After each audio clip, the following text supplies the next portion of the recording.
Into this pot went whatever was available: water, some oats or barley, a handful of peas, a turnip or an onion if you were lucky. It was simmered all day, and whatever wasn't eaten was left in the pot overnight. The next day, more water and more scraps were added. The pot was never fully emptied or cleaned. It was a perpetually simmering bacterial experiment that provided the bare minimum calories to keep you working. Meat, that was a fantasy. If you floated, the water, a pure element of God, was rejecting you, proving your guilt. If you sank, you were innocent, and also dead. The punishments themselves were a grotesque theater. Stocks and pillories were common, where you would be locked in place in the town square, not just for hours, but for days, while the populace pelted you with rocks, dead animals, and buckets of feces. For stealing a loaf of bread, you could have your hand severed. It was a laughter born not of joy, but of defiance, the only rebellion the poor could afford. It was a laughter born not of joy, but of defiance, the only rebellion the poor could afford. It echoed briefly between the huts, rough and low, and then was swallowed by the wind. The day had begun in earnest, and the rhythm of existence resumed as it always did, unbroken, relentless, and unchanging. They worked in silence for the most part, their minds dulled by repetition and the sheer endurance of it. The world gave them no choice. To pause too long was to fall behind, and to fall behind was to starve. The overseer's voice carried across the field from time to time, harsh and sharp, but it was not fear that kept them moving, it was necessity. When the wind shifted, it brought with it the smell of the midden at the edge of the village. Their small hands worked quickly, their bare feet sinking into the muck. The smell did not bother them, it was the smell of their world, familiar and constant. In the evenings, when the light faded and the cold returned, the huts glowed faintly from within. The air inside was thicker now, heavy with the breath of many bodies. The smoke from the hearth curled around the rafters before seeping through the thatch. The peasants did not think of escape or change. They thought only of the next meal, the next dawn, the next breath. Their hands told their story. The skin was thick and cracked, the nails blackened, the palms were mapped with scars from tools and frost. Their faces were lined long before their time, their eyes sunken but steady. When they spoke, their words were few and practical, shaped by necessity. They did not speak of comfort, for it was beyond imagining. Yet those were considered conveniences. Here, the ditch and the open air were all the people needed. When the call of nature came in the fields, they used whatever the earth provided: a handful of straw, a smooth stone, a leaf torn from a nearby tree. These were the tools of necessity. There was no thought of cleanliness, only of completion. The body was a machine of work and waste, and the waste returned to the soil that would feed them again. The chickens scratched at the dirt floor, their droppings mixing with the straw. The smell of them was sharp and immediate, a constant undertone to every other scent.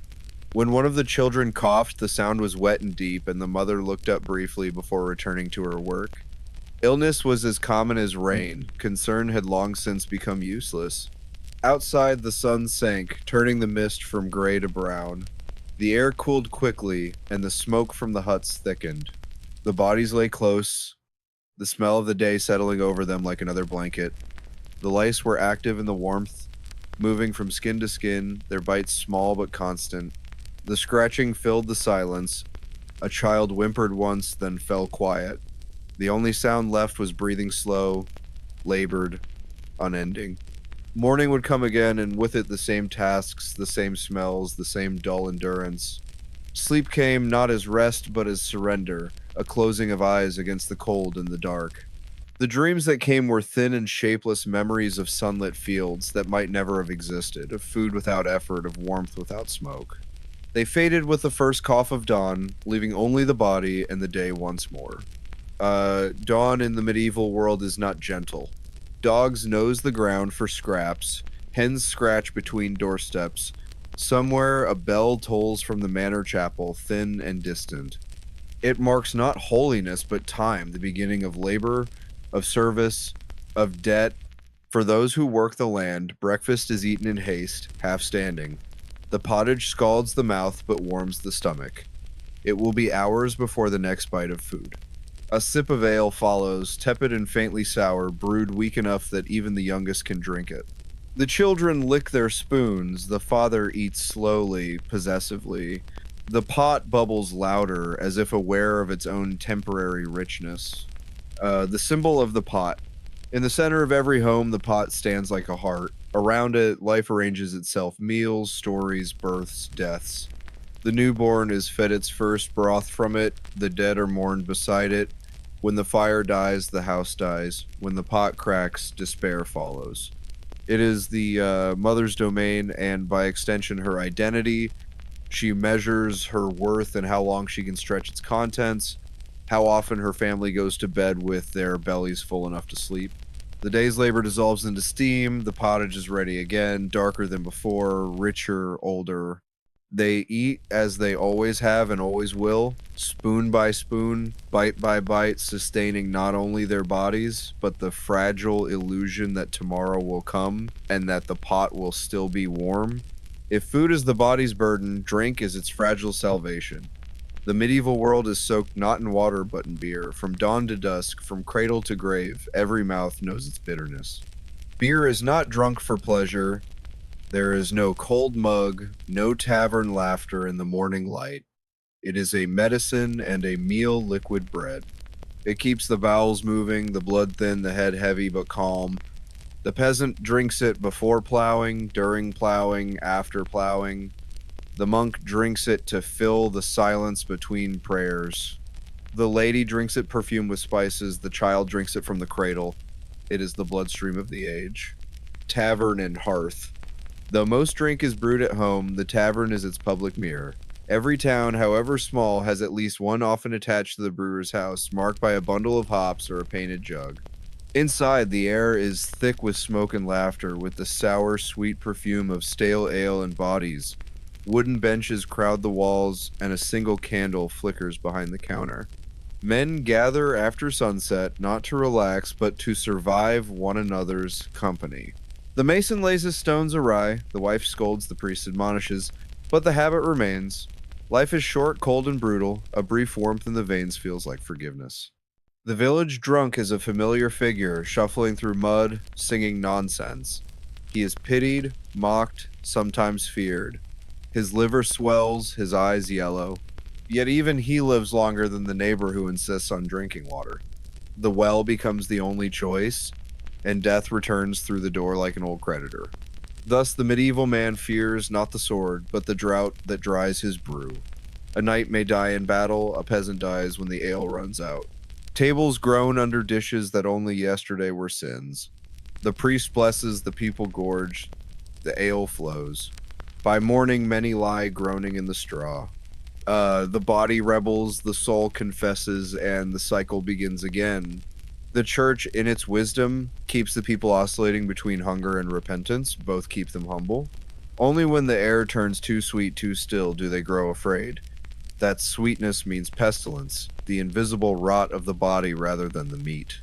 The medieval man lives surrounded by death in all its stages, the living decay of hunger, the quiet putrefaction of the table, the final corruption of the grave. Dinner is simply another point on that spectrum. Even childbirth is followed by bloodletting, for it is believed the womb must be purged of excess. The mothers grow pale and faint. Some never wake, but the theory holds. Balance demands sacrifice. The surgeon is half butcher, half miracle worker, and his apron bears witness to both. A poultice of crushed nettle, a charm whispered over milk, a string tied round the wrist. If the patient recovers, she is blessed. If not, she is a witch. The line between healer and heretic is perilously thin. Many such women end their days bound to stakes, their remedies turned to ashes in the same fire. The cunning man works in secret too, scribing talismans, writing prayers backward, brewing love potions. He promises both healing and vengeance. There is no question of whether to rise, no inner debate, for the day demands him. He steps outside into the breath of the morning, and the village stirs with him, a dozen other shapes bent beneath the same sky, the same fatigue. The air smells of smoke and damp earth. The rooster calls from somewhere unseen. His stomach growls, but there is only the thin remainder of last night's broth and a heel of bread too tough to chew without soaking. Eats standing, wipes his mouth on his sleeve, and shoulders the tools that mark his existence. He does not think of rest, for rest is a luxury of the dying. Across the fields, mist clings low to the ground, and the horizon glows with the faint promise of Sunday. The earth waits, and in its waiting there is accusation. He begins to work. Outside, the hens scratch in dust, the pig grunts in its pen. She will feed them all before she feeds herself, for she knows what must live so that she may. At dusk, her husband returns, shoulders stooped, face gray with fatigue. They eat without talk, a meal of necessity. He tells her little of his day, she asks little. Words cannot change what both already know. The milk is thin, the child's lips are cold, she hums a lullaby older than words, the next day is the same, and the next... There are births and deaths, marriages and feasts, but they are interruptions, not variations. The true story is the work, the repetition that binds one generation to the next, like links in a chain. The child who learns to walk learns also to carry. A boy of 5 drives geese, a girl of 6 helps with spinning. By 10 they are adults in all but name. In the field her husband sometimes lifts his head to watch the sky. Clouds build, heavy with rain, and he calculates whether the grain will rot before it can be cut. When the storm comes, it is merciless, flattening the crops, drowning the furrows. He stands helpless in the downpour, feeling the work of months vanish beneath the water. The earth does not care for his suffering, it only obeys the weather. When he returns home soaked and silent, his wife reads the truth in his face. The people nod, too afraid to doubt, too numb to weep. In this way, obedience is renewed. The church's grip reaches beyond death itself. To die without the sacraments is to risk eternal torment. To be buried in unhallowed ground is to wander restless forever. Thus, even the poorest save what little they can to buy prayers for the afterlife. The dead man's coins are placed in the priest's hand, the widow's tears falling on them like rain. Public humiliation serves as moral theater, the stocks in the square, the pillory where rotten vegetables and insults are hurled. The guilty endure it in silence if they can, for to cry out only feeds the crowd's hunger. Violence is the language of order, as familiar as prayer.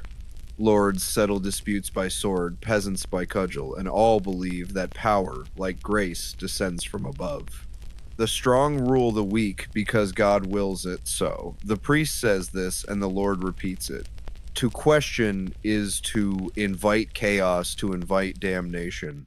And so the order holds, not because it is just, but because it is absolute. Beneath it, life is cheap.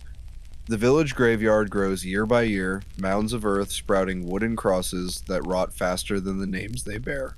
Children die before their 5th year, their tiny bodies buried with tokens, a doll, a ribbon, a bit of bread. Mothers weep until no tears remain, then return to the field. Men fall from roofs, drown in rivers, collapse beneath their carts. Women die in childbirth, their screams swallowed by the wailing of new life. The priest says all suffering is part of God's design, that heaven measures worth through endurance. The people nod, not because they believe, but because they must. To doubt openly is to court ruin, to hope secretly is the only rebellion left. When plague comes, it moves like a shadow no fire can dispel. They are taught to cross themselves at thunder, to mutter Ave Marias when the wind howls, to see every misfortune as divine punishment. The world is haunted by devils and saints alike. Each illness is the work of sin, each recovery a miracle. The priest sells indulgences for remission of suffering, little scraps of parchment promising time off purgatory in exchange for coin. The poor buy them anyway, for to die without assurance is unbearable. They are born, they labor, they fear, they die, and the wheel turns without pause. Their suffering is not recorded except in the lines of scripture that promise reward beyond reach. Yet within that suffering lies the whole of human endurance, the stubborn refusal to vanish. They sing still, though their songs are slow and mournful. They tell stories by firelight, stories of saints, of miracles, of lost kings and hidden treasures. It lives in the way a mother hums to her child, in the way a man hums to himself while plowing, in the flicker of a smile shared between strangers. It is small, invisible, but it is resistance all the same. The church can rule the body and terrify the soul, but it cannot command the moment when a person, even briefly, forgets to be afraid. In those moments lies the seed of all future rebellions, though none alive may live to see them bloom.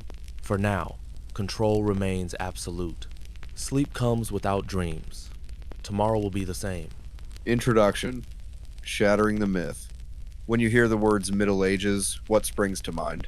Close your eyes for a moment and summon the images. You almost certainly see the towering spires of a fairy tale castle, clean and bright white, its pennants fluttering in a gentle, sunny breeze. You picture a gallant knight in gleaming, articulated plate armor, his cape billowing as he rides a magnificent warhorse.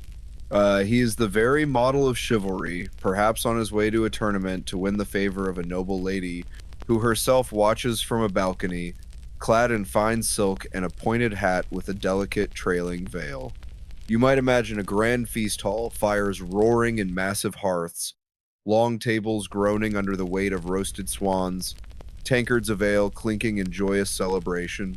You think of honor, of courtly love, of quests of a simpler, more heroic time. This is the Middle Ages as sold to us by Hollywood, by Disney, by Renaissance fairs, and by fantasy novels. It is a world of romance, adventure, and clear-shod moral lines. It is an aesthetic, a feeling, a powerful piece of cultural mythology.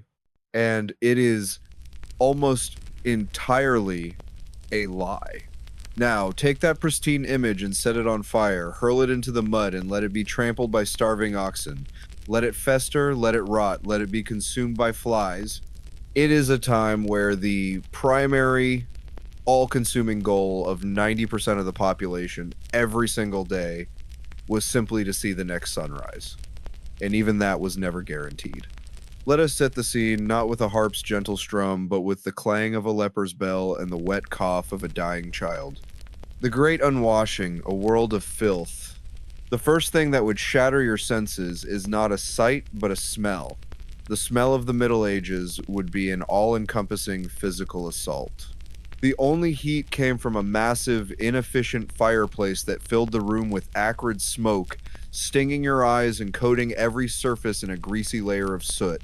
The windows were not glass, which was an unimaginable luxury, but small slits called arrow loops, or at best, wooden shutters, that, when opened, let in the wind and rain, and when closed, plunged the room into near-total darkness.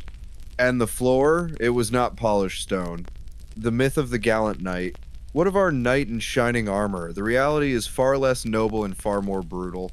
First, that shining armor.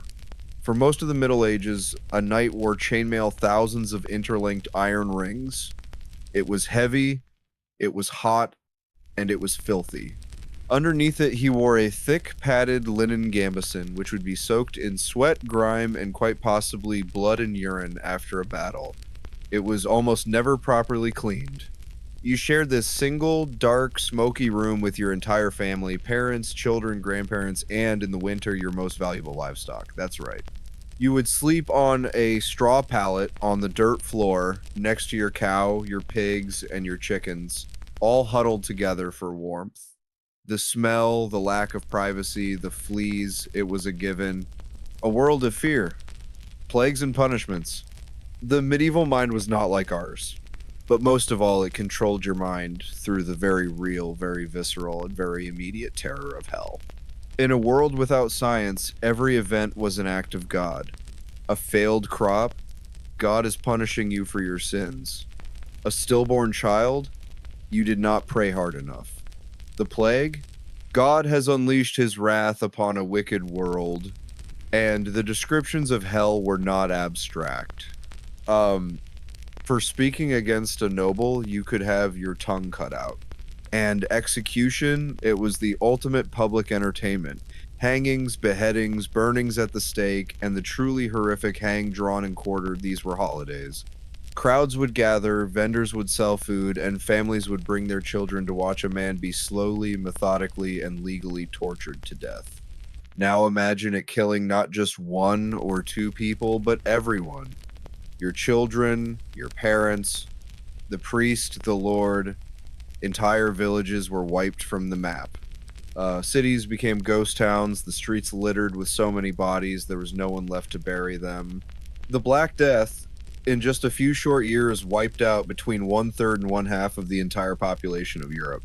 It was an apocalyptic event that shattered society, faith, and the very concept of a stable world. This was the air they breathed, a constant low-level thrum of terror, fear of starvation, fear of your lord, fear of disease, fear of pain, fear of God. This is the world we are about to enter. Not the shining fantasy of castles and chivalry, but a dark, cold, and desperate reality.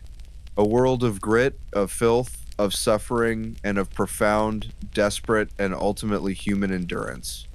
This was a time of plagues, punishments, and pottage. So, dim the lights, forget the fairy tales. It began before dawn, when the dark still pressed close against the walls of the wooden hut, and the cold breathed through every gap as if the night itself were alive. The air within was heavy with the weight of damp straw and human breath, with the faint ammoniac sting of the corner where the goat had relieved itself, and the lingering smoke of the hearth that had died hours before. The hut's walls, made of wattle and daub patched with straw and clay, exhaled dampness. The thatch above whispered faintly as rats moved unseen between the reeds, their tiny claws a soft ticking in the silence. The livestock in the corner, 2 chickens and a small goat, tethered by a frayed rope, shifted restlessly, their warmth the only reason the cold had not bitten harder through the night. He was not a man of medicine in the modern sense, but of necessity, a cutter, a bleeder, a puller of teeth who worked with the same hands that trimmed beards. His tools were simple: iron pincers, perhaps a wooden wedge, and a flask of ale for courage. There was no salve for pain beyond that, and when the tooth came free with a crack and a gush of blood, the patient spat and staggered away, relieved more by the ending of torment than by any sense of healing. The faint light of morning had turned to the gray brightness of day, though the sun itself was hidden behind a veil of mist. The fields beyond the village waited, vast and sodden, their furrows filled with cold water from the previous night's rain. A few crows perched on the fence posts, their black feathers gleaming dully, their eyes bright with cunning as they watched the movement of people. The smell of smoke and dung lay heavy in the air, the breath of a community bound to the earth. The peasant, who stepped out into that cold, damp world, felt the mud pull at his feet with each step. His boots were little more than hardened leather, cracked and leaking. The chill water seeped through immediately, numbing the skin. The weight of his coarse wool tunic hung heavy with dampness, and the belt at his waist cut into his side where the fabric had worn thin. His hands, calloused and cracked, held a wooden tool rough-hewn, its handle polished smooth by years of use. The well itself was little more than a hole lined with rough stones, its water cold and faintly metallic. A green film floated on the surface, disturbed each time the bucket broke through. Yet it was life. To drink was to risk sickness, but to thirst was a slower death, and so they drank. The mouthfuls were taken quickly, without thought, and the taste of rot and earth became familiar, even comforting in its constancy. In the towns, the scene was harsher still. Came again and again, echoing off the stone, followed by the splash of filth and the muttered curses of those unlucky enough to pass below. The gutters ran like veins of decay, carrying away the waste of thousands. The smell was overpowering, a thick stew of refuse, rotting vegetables, offal and human waste, cut through by the sharper tang of smoke and the faint sweetness of brewing ale. Merchants opened their stalls one by one, setting out their wares on rough wooden boards. Sleep came early, not from peace, but from exhaustion. The bodies lay once more upon the straw, pressed close for warmth. The air grew staler with each passing hour, the smell of sweat and smoke deepening. The scratching of lice and fleas was constant, a background hum of discomfort that no one questioned. In the dark, the breathing of the family mingled with that of the animals, a symphony of survival. Outside, the night was cold and endless. Even their dreams were of labor fields to be sown, fires to be tended, animals to be fed. Hope when it existed, was small and immediate: a dry day, a full bowl, a child's laughter unbroken by cough. The smell of life never left them. It clung to their clothes, their hair, their skin. It was the scent of sweat, smoke, earth, and decay, inseparable from their being. The smoke from each hearth rose straight upward before flattening into the gray air, forming a low roof above the settlement. Dogs nosed through the refuse, snapping softly at one another, and the hens scratched among the ashes near the threshold. Inside, breath came in visible clouds, and the straw beneath the sleeping bodies crackled with frost that had crept in during the night. Back in the hut, the pot was set over a rekindled flame, the smoke biting the eyes. Ash drifted through the air like gray snow. The warmth returned slowly, grudgingly, only to the nearest skin. Children crowded close, their fingers stretched toward the faint heat, their faces pale with the chill. The woman stirred what little food remained: grains, a scrap of dried root, a shred of cabbage, and the thin stew began again. It would be eaten before sunrise, because hunger could not wait for light. Beyond the village, the fields stretched in patient misery. The soil, hardened by frost, resisted the hoe. The men bent low, striking the ground again and again, their breath rising in bursts of white. Every movement brought pain, the shoulders raw from the harness, the back stiff with age, the hands cracked to the bone, yet there was a rhythm in it, a dull comfort in repetition. The clods broke, the furrows formed, and the world moved forward by inches.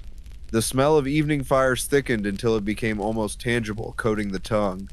Inside the huts, bodies pressed close once more, the day's grime settling into the straw. The small flame at the hearth threw shadows that trembled on the walls, like living things. There was talk, sometimes murmured words, about the nobles' men, about tithes and taxes, about the fear of sickness. But such talk never lasted long. It changed nothing, and words spent energy that could not be spared. The single window, if it could be called, that was a hole covered with oiled cloth, through which the light seeped in thinly, the color of old pewter. Outside, the mud had softened again where the frost had begun to melt. Each step released the smell of rotten manure. The path that wound between the huts was more ditch than road, its edges lined with refuse, broken baskets, dead fowl, the bones of last week's meal. In this way, everything was circular, every action feeding the next, every smell and substance part of a single endless loop. As the day wore on, the cold lessened, but the damp remained. The men bent lower, their shadows stretching across the furrows. The sound of hoes striking the earth blended with the lowing of oxen and the creak of cartwheels. Overhead, the clouds never broke. The sun was a rumor, not a presence. Time was measured by hunger more than by light, the growl of the stomach, the heaviness in the limbs, the ache that crept from the spine into the skull. When the call came to stop, they did not sit at once. To rest was dangerous, for the body that stilled might not start again. Instead, they leaned on their tools, their breath slow, the sweat cooling on their backs. From the village came the faint smell of cooking, the same smell every day, thin and sour, yet enough to draw them back.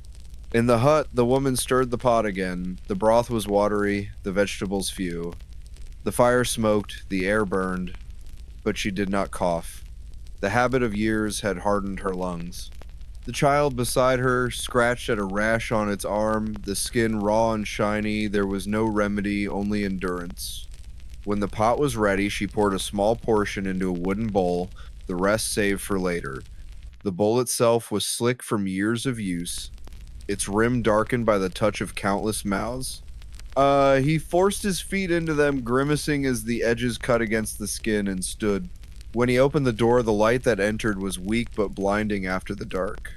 The cold rushed in like a living thing, bringing with it the smell of damp wood and dung, of smoke and rot, of everything that made the village itself.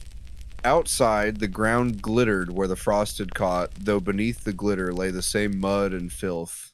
Beyond the huts, the fields waited, endless and indifferent. As he walked, the wind cut at his face, and the smell of the village thinned, replaced by the raw scent of open earth. In the field, others were already at work. Figures bent against the soil, their breath streaming like smoke, the sound of their tools merging into a steady rhythm. No one spoke. The land gave nothing freely. Every clod turned was a small victory wrested from it. As he neared his own, the sound of a baby crying reached him, followed by the murmur of a woman's voice trying to soothe it. Inside, the air was thick and hot from the fire.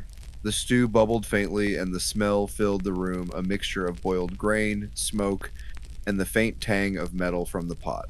He knelt by the hearth, holding his hands over the flame, feeling the skin sting as the blood returned. The woman ladled a portion into a bowl and handed it to him. Into it go the remnants of yesterday's meal, the last shreds of barley, a withered root, a lump of salt pork if luck has been kind. Breakfast is not a meal of joy, it is a mechanical thing, fuel for toil. In this age, food is not abundance, but arithmetic. Enough to work until noon, enough to keep from fainting in the fields. The peasant does not eat because he is hungry, he eats because hunger is an old companion, one that must be placated to survive the day. The loaf has been baked once, perhaps days ago, and now it must be softened with ale or broth before a knife can dent it. A good loaf is rare, a bad one is merely tolerable. A truly bad one can kill, for in the damp storage bins of village mills, the rye sometimes grows a mold black and fine as soot that sends madness into the brain and fire into the limbs. Ergot, no one knows its name, but they know its curse. The holy fire, the burning sickness that blackens fingers and toes, that makes men dance in the mud until they die. And yet the bread must be eaten. Hunger does not wait for health. The man of the house, if he can be called, that rises last, joints cracking like kindling. His back has the shape of the plow he pulls. He spits in the ashes, scratches, and mutters a half prayer to whichever saint guards the dawn. It foams only slightly, and its strength is mild, but it comforts the throat. Children drink it from the same bowl as their parents. There is no shame in it. To drink water would be folly. Breakfast is eaten in silence. Words are for daylight. Here in the half-light, there is only motion.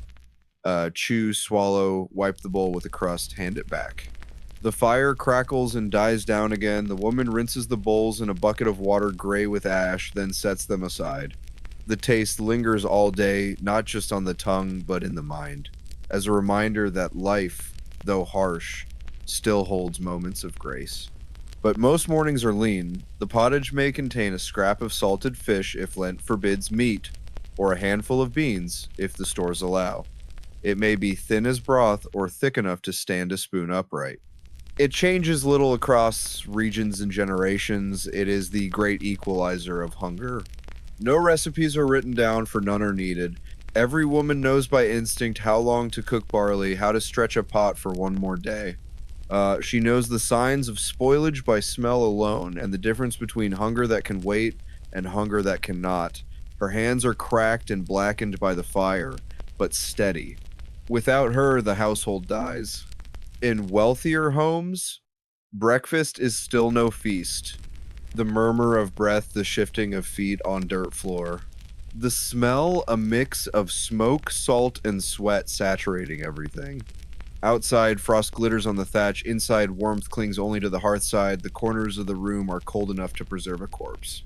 The single window, glazed with horn or oiled linen, leaks wind. Every surface is rough, the pot, the bowl, the spoon, all carved from wood, all darkened by years of use. Nothing is clean, but everything is familiar. What is uneaten becomes the seed of the next day's sustenance. The fire burns perpetually, for once it dies, relighting it means a pilgrimage to the neighbor's hearth, an act of humility. So too the pot, it must never be emptied. A clean pot is a dangerous sign, a whisper of famine. Inside it, the ingredients are rarely distinct. Cabbage melts into leeks, leeks dissolve into lentils, lentils dissolve into the grain that gives it its body. It settles into the hair, the skin, the cloth of one's tunic. The woman of the house, always the guardian of this cauldron, tends it with reverence. Her hands know it better than her own reflection. She scrapes, stirs, tastes, adjusts. If there is salt, she adds it. Sparingly, salt is a treasure, mined or harvested in distant places, taxed and hoarded. More often, she uses herbs, nettle, parsley, sorrel, or even dandelion leaves gathered from the ditches. What goes in? The list of ingredients is long but not luxurious. The garden yields the staples: onions, beans, carrots, cabbage, leeks, and turnips. In summer, greens go in winter, dried peas and stored roots. Bread crusts, too hard to eat, are soaked in and revived. Milk, if there is a cow, may be poured in when souring. Cheese rinds melt away, thickening the mass. The occasional egg might appear, whisked in to stretch the stew's body. Everything is used, nothing wasted. When the pot grows low, and the family poor, the woman scavenges. Wild herbs, nettles, sorrel, and dock leaves fill the pot. She knows which mushrooms kill and which merely fill. Her hands move through hedgerows like those of a priest through beads, counting leaves instead of prayers. Grain is the soul of the pottage. Without it, the stew is merely water and despair. Barley, oats, or rye cheap grains, coarse and gray. They come from the mill, where the miller takes his toll, 1 measure in 16, sometimes more, often under the Lord's eye.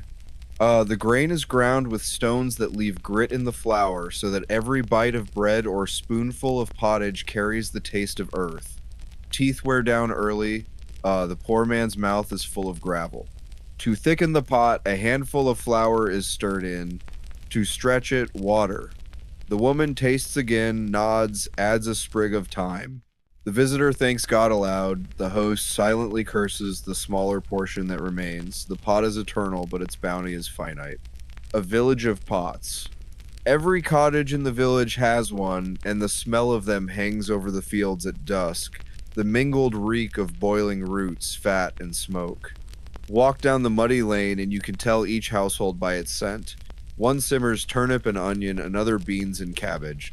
The richer smell of meat means someone has been hunting legally or not. Sometimes the Lord's reeve comes through, sniffing the air like a hound. He knows the signs of poaching, the scent of rabbit grease, the bones of deer. To take the Lord's game is theft of life itself, and the punishment is swift. The noose, the stocks, or the loss of a hand. Yet the forest tempts all who starve. A snare in the night, a quick knife, a small hope. Many risk it. Some are caught. The village brews and boils as one organism. Smoke from 50 fires curls into the same low sky. The sound of ladles striking pot lips carries on the wind. A rash spreads, a fever follows. The humors the physicians say are imbalanced. But the peasant does not consult physicians. He drinks ale and waits to recover.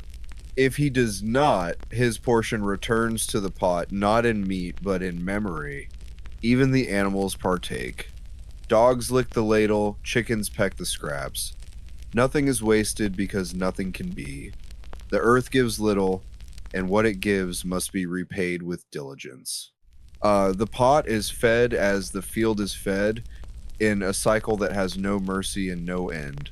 A pinch of wild garlic transforms the mass. A splash of ale sweetens it. She knows that pottage too thick burns easily, that too thin leaves the stomach cold.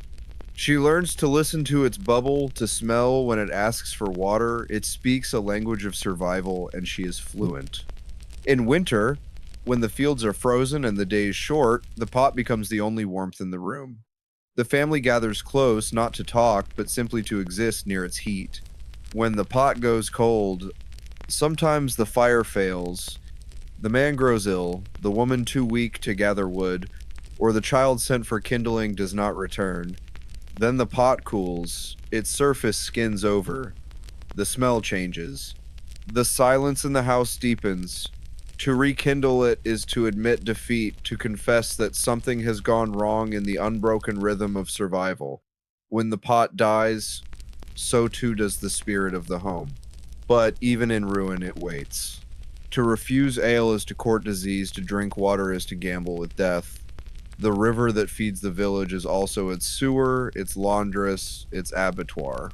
The same current that carries the washerwoman's soap carries the dung of cattle, the blood of slaughtered pigs, the runoff of middens. The surface glitters in the sun like purity itself, but beneath it rise a kingdom of unseen life, worms, rot, fever.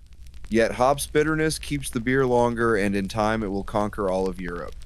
For now, preservation relies on habit. Brew little, drink quickly. The children sip their share from earthen mugs, their lips ringed with foam. No one calls it improper. The alcohol is mild, scarcely stronger than the cider that sometimes substitutes it. The body learns early to live half pickled. It is said that a man can go his whole life without a drop of pure water and live longer for it. The people call the resulting fevers ague or flux. They strike without warning. Stomach cramps, vomiting, unstoppable thirst. The victim withers in days. The priest mutters of sin and punishment, the healer mutters of bad air. None think to blame the water. It has always been thus. The only cure is ale. Even the monasteries, those islands of discipline and order, forbid plain water at table.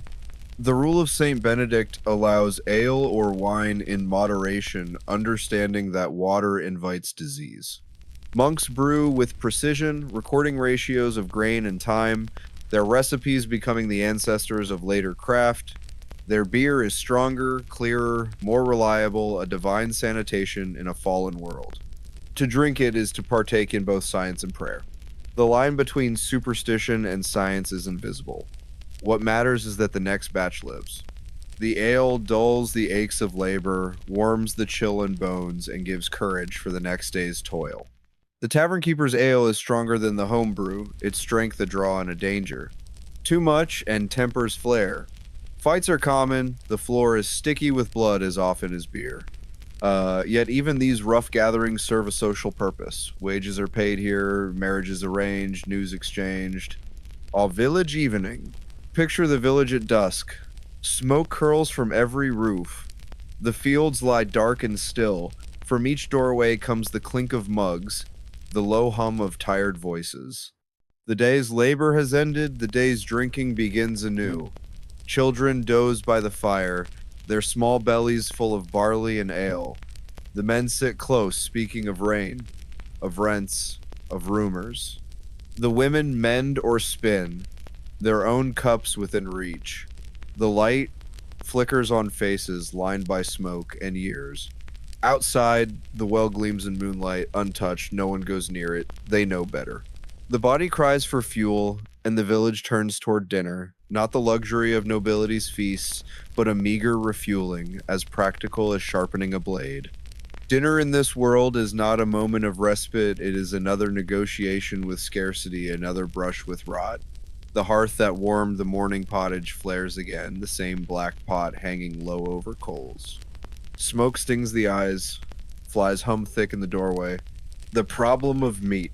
Meat is memory, not habit. Most peasants tasted rarely a strip of bacon fat saved for market day or the bony carcass of a chicken that laid its last egg. True meat, the flesh of beasts fattened on grain, belongs to the Lord, the church, and the merchant. The forest and field teem with life deer, hare, pheasant, but they are not for those who need them most. A rabbit caught is a week's grace. A deer, if butchered quickly and buried deep, can feed a family all winter, but discovery is ruin. The poacher's gallows stands high above the village square, a lesson carved in flesh. A man hanged for stealing the king's deer sways there for days, his face eaten by crows, the smell mixing with that of the meat he never got to eat. And yet, each year, more go. Hunger makes the body reckless. The feast begins with ceremony, grace muttered by a chaplain, then knives flashing as the first slice falls. The lords eat not from hunger, but from sport. Their bread is white as linen, made from wheat, so pure it glows. They tear it to wipe grease from their fingers, throw it to the dogs when done. The dogs eat better than most men. Even here, rot intrudes. The kitchen's heat cannot disguise every fault. Meat kept too long, fish shipped too far, the cook works miracles with vinegar and spice. A single bad feast can lay low a household. The humors rebel, the belly turns, the leech is summoned. But luxury forgives itself. The rich fall ill on cushions, the poor die in the fields. Preservation without cold. There are no ice houses for the peasantry, no cellars deep enough to hold the chill. Preservation is improvisation, drying, salting, smoking, fermenting. Dried beans and peas last longest. Root vegetables are buried in sand, fruit boiled into syrup, cabbage becomes sauerkraut, milk becomes cheese. Each transformation is a small triumph of patience over rot. Even these successes are fragile. One damp night, one rat's teeth, and a winter's store is lost. The smell of blood, offal, and dung mingles into a perfume of civilization. Dogs prowl beneath, snapping at falling scraps. The butcher's apprentice, shirtless and sweating, drives a stick through a new carcass, red steam rising in the air. Behind him, the tanner's pit bubbles with hides and urine. The entire town smells of death disguised as trade. Dinner in the fields. For the laborer, dinner often comes not in the home, but in the field. A crust of bread, a wedge of cheese if fortune smiles, a jug of small beer. The bread is gnawed hard, the cheese sweats and cracks. He eats standing, leaning on his hoe, eyes half closed against the Sunday. There is no conversation, only the rhythmic sound of chewing, of wind moving through the grain. If he is lucky, his wife brings him a bowl of pottage or a strip of dried fish wrapped in cloth. To him, a fever is not infection, but heat ungoverned. Melancholy is not sadness, but earth's heaviness within the veins. The body is a microcosm of the world, and when it fails, the world itself seems to dim. 2. The physician and his books. In cities large enough to boast a university, physicians move like scholars, wrapped in fur-trimmed robes, their fingers ink-stained. They do not touch their patients, that work is for barbers and midwives. Instead, they sit by the fire and consult their volumes. Galen, Hippocrates, Avicenna's canon. They speak Latin fluently and the vernacular badly. The patient, sweating and gasping, is but a symptom of a greater theory. Sometimes the patient swoons. Sometimes he stiffens and dies before the bowl is half full. The barber shrugs. He was too far gone. For lesser ills, a cough, a fever, a swelling leeches serve. Plucked from the marsh, stored in damp jars, they are pressed against the skin until they bite. Their bodies swell, their rings pulsate. When they fall away, slick and fat, the patient feels lightheaded, as if cleansed. The wound continues to bleed slowly, like a second heartbeat. IV. The surgeon's trade. Surgery is an act of courage on both sides. There is no anesthetic, only wine, or the mercy of unconsciousness. The patient is held down by friends or apprentices, his cries muffled in a cloth. The surgeon's instruments are few but terrible. Knife, saw, hook, needle. They are wiped, not cleaned, for cleanliness is an idea unborn. A crushed limb is amputated swiftly before rot spreads. The saw bites through bone. The smell is a mix of blood and smoke from the cauterizing iron. The stump is plunged into boiling pitch, bound tight. Infection follows almost always, the bad humors returning through invisible gates. If the wound stinks sweetly, the surgeon knows the end is near. Yet there are successes. A trepanning, the drilling of the skull to release spirits, sometimes leaves the patient alive. A pulled tooth relieves agony. A lanced boil saves a life. V. The apothecary's corner. In towns, the apothecary is the physician's shadow, part healer, part merchant, part magician. His shop smells of dust and spice. His shelves crowded with jars labeled in Latin. Pulvis serpens, radix angelica, cinnamomum verum. Herbs hang from the ceiling like trophies. The mortar and pestle ring out like bells as he grinds his mixtures. His remedies are strange amalgams. Wine infused with wormwood for fever, powdered bone for weakness, crushed emerald for poison, and always mercury, that shimmering metal believed to hold the essence of life. He sells dried toads, powdered mummy, even bezoar stones from the bellies of goats. Faith is as important as efficacy. When plague comes, his door is besieged. He hands out charms of juniper, posies of herbs to sweeten the air. The physicians blame corrupted air, the alignment of stars, the wrath of heaven. They burn herbs in every corner, carry posies to their faces, flee to the countryside. The barber bleeds his patients to death trying to save them. The wise woman boils vinegar, bathes the dying in rose water. Nothing helps. The priests march in procession, chanting to an unlistening sky. The gravediggers grow drunk to bear the stench. Whole villages vanish, fields lie untended, animals roam free. When he dies, the priest closes his eyes and says, "Dust to dust." The family weeps quietly, then turns to the living. The body is heavy, but the world is heavier still. The fire is stoked, the pot refilled, the mug passed around. Life goes on, sustained, infected, undying in its stubbornness. XIV. Coda. The body as vessel. In the medieval world, the body is never private.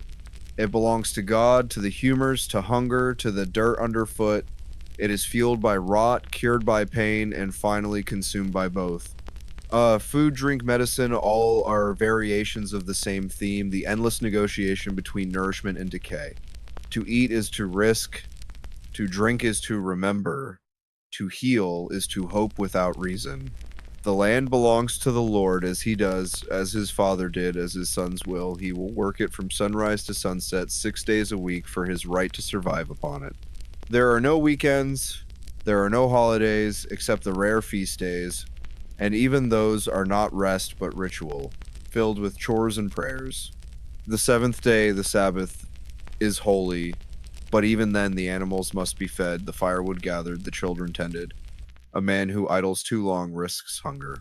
Above him stands the Lord, unseen, distant in his manner of stone and banners. The peasant knows him only through taxes and rumor. His face is a legend, his justice a rumor, his mercy a story told to children. The children who survive grow into the same cycle, many do not. Disease cuts through the village like a scythe, fevers, flux, coughs that turn to death in the night. Infants die unnamed, buried without marker. But there is a kind of pride in survival. She keeps her children alive through hunger and sickness, patches clothes until they are more patched than cloth, finds moments of laughter in the smallest things, a song, a warm loaf, a child's unbroken smile. At night, when the day's labor ends, the village gathers in flickering light. Men share ale, women whisper, children drowse in laps. Someone tells a story of saints, of beasts, of miracles. Laughter rises, thin but sincere. For a few minutes the burden lifts, then the fire dies and darkness returns. Outside, wolves prowl the edge of the woods. Inside, sleep is shallow, haunted by dreams of work undone. The rhythm never changes, the seasons turn, the years pass. A man grows stooped before 40, his teeth gone, his hair thin. He teaches his son the same fields, the same debts, the same prayers. The world beyond the cities. The wars, the kings, is rumor. Fear is the only inheritance that never fails. The rhythm of labor is older than memory and deeper than choice, and it owns every breath the peasant takes for the world in which he moves, has no mercy for weakness and no reward but endurance, the endless barter between body and soil. He wakes again, each day a mirror of the last, and the first thing he feels is the weight of his limbs, the dull pull of muscles hardened by repetition. The motions are instinct, the rhythm carved into his muscles since childhood, the thrust, the lift, the twist of the spine, the feel of the tool biting and catching in the resistant ground. Sweat gathers before the sun is high, salt stinging the eyes, trickling down to mix with dirt until the skin itself seems made of soil. Around him, others move in silence, a choreography of necessity. Children chase birds from the seed rows, women bend a weed, and the low sound of grunting oxen drifts through the stillness. In this world, there are no spectators, only participants, for idleness is a sin and hunger the punishment. Somewhere a baby cries, and the mother, still bent over her work, hushes it with a song too faint to hear the words. The seasons roll like a great wheel, crushing beneath them the lives that turn it. The nails split, the joints swell, the back bends until straightness itself becomes a memory. Still he works, because to stop is to starve. The Lord who owns the land will not pity him, for pity is not a coin that passes downward. The steward comes at intervals, riding with a little escort, counting, recording, demanding, and the villagers bow their heads as he passes. They do not meet his eyes, they know better. When the light fades, they crawl into their bed of straw. their bodies touching not from desire but for warmth, and sleep claims them as it does the beast's sudden, heavy, without dream. The night outside is full of noises, the creak of timbers, the sigh of wind through thatch, the distant bark of dogs. Once far off, the bell of the manor chapel tolls, marking hours that mean nothing to them. In the dark, she feels the baby stir, hears its soft cry, and rises to feed it. She does not cry, she tightens her jaw and stirs the pot.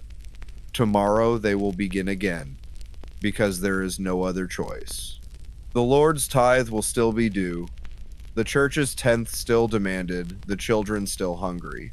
Around them the world continues, kings making wars, traders crossing seas, monks writing in warm scriptoria, but these things exist elsewhere, beyond the horizon of mud and toil. Heaven is distant, invisible, but hell is everywhere, its smoke curling from the hearth, its screams hidden in the wind. This is how the church rules not by sword, but by soul, not through conquest, but conviction. The tithe is due, 10% of all harvest and gain, gathered like a second rent by men who smile and bless as they take it. The peasants grumble but pay. They have seen what happens to those who refuse. Excommunication is a death without burial, a banishment from God and man alike. The rack creaks, the iron glows, the sinner screams his truth until it matches the church's. When the confession is signed, often by a hand no longer whole, the sentence follows swiftly. Fire cleanses all. The villagers gather to watch as the pyre is lit, faces pale in the reflected blaze, some crossing themselves, others staring in horrified fascination. The smell of burning flesh mingles with incense. A lesson, the priest says, mercy for the soul through suffering of the body. Yet the spectacle holds them, for it is not only punishment but entertainment in a life otherwise starved of novelty. The gallows stands at the village edge, a dark shape against the sky. When a hanging is announced, men, women, and children gather as though for a festival.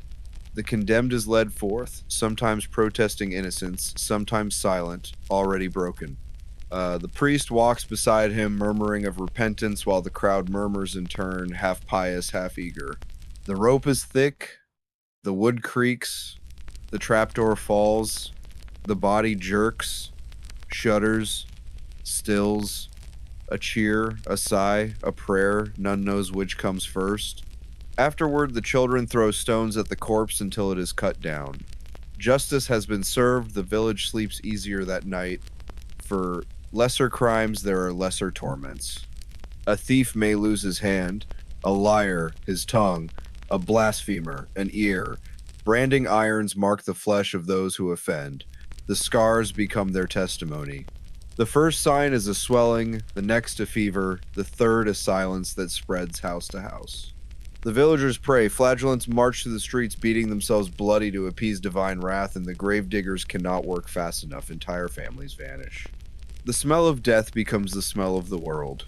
Dogs roam the lanes, feeding on what is left. Some say the end of days has come, that the stars themselves burn with wrath. And through it all the church endures, its bells tolling across the silence, calling the faithful to prayer among ruins. The priests say this suffering purifies the soul, that those who die shall live again in eternal joy. But joy is a word the living have forgotten the taste of. The old die quietly, the young rage or despair. Life expectancy is a cruel arithmetic, 30, maybe 40 years if fortune is kind, less if not. For every elder who reaches gray age, 2 dozen lie beneath the soil. The law has no mercy for hunger. If the thief is caught, he is bound, whipped, branded, or worse. The crowd watches, for to look away is to invite suspicion. Thus cruelty becomes shared, normalized, even righteous. A man learns to accept it as he accepts the rain. He teaches his children the same submission, for he knows rebellion breeds only death. Yet sometimes, in the hush before dawn, he wonders whether all this suffering truly pleases the God he fears. The thought passes like a spark and is stamped out before it can burn. Faith and fear are twins, and both are needed to survive.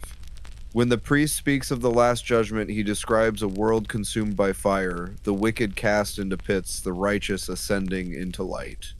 The people listen and imagine their enemies burning, never themselves. It is comfort of a kind, thin as broth, but enough to live on. In the end, death is the only certainty. The stocks stand ready in the square, and many a back has bent beneath the lash's bite. The skin opens, blood runs, and the onlookers watch with a mixture of pity and relief. Pity for the man suffering, relief that it is not their turn. This spectacle teaches more effectively than sermons. Obedience keeps one whole. For those who steal from the Lord, the penalty is mutilation, a hand chopped clean at the wrist upon a block of wood. The crowd gathers again, for horror has become habit. The executioner's axe rises, falls, and the scream is swallowed by the collective murmur. The stump is cauterized with a hot iron, the smell of burnt flesh mingling with laughter and prayers. The man faints, awakens, lives, if fortune allows. He is a lesson, walking proof of law's reach. The church blesses the punishment. The priest says justice is God's will manifest through human hands. Thus cruelty gains sanctity and mercy becomes a form of weakness. The peasant returns to his mud and toil, his wife to her grinding stone, and neither wonders that their suffering enriches another's comfort. Such is the world, and questioning it is folly. Yet, even within this suffocating hierarchy, violence seeps through every crack, not merely top down, but sideways and inward. A man who has been beaten will beat in turn. A father struck by his lord will strike his son. The son will strike the dog, and the circle of pain will complete itself. Better him than them, better the fire burn someone else. Fear binds them tighter than any chain. The plague years return like bad dreams, the fields fill with weeds, the air with rot. The survivors bury the dead in pits too shallow for peace. They wear herbs around their necks, cross themselves at every cough, avoid strangers. Trade dies. Crops die. Hope dies. The priest continues to preach that the end is near, that God purges the world through suffering. In every village, the same rhythm repeats. Bell, prayer, toil, death. The world seems eternal in its misery, but even eternity fades in memory. As centuries pass, plagues come and go, wars burn and cool, and the great machine of control grinds on. New laws replace old ones, but justice remains the same, a mask worn by power. The gallows never empty, the prisons never close, the graves never rest. The people continue to live small, hard lives beneath vast, indifferent heavens. Even in fear, imagination flickers, and that flicker is dangerous, for it is the seed of doubt. The church guards against it with all its might, reminding them that curiosity is the devil's whisper. Knowledge belongs to the chosen few, for others, obedience suffices. The Latin of the Mass remains untranslatable, its mystery a wall between shepherd and flock. Yet sometimes, when the priest mispronounces a word or the candlelight dances strangely, someone in the crowd feels a strange stirring, not rebellion, but awareness. The faint sense that the world might be larger than they have been told.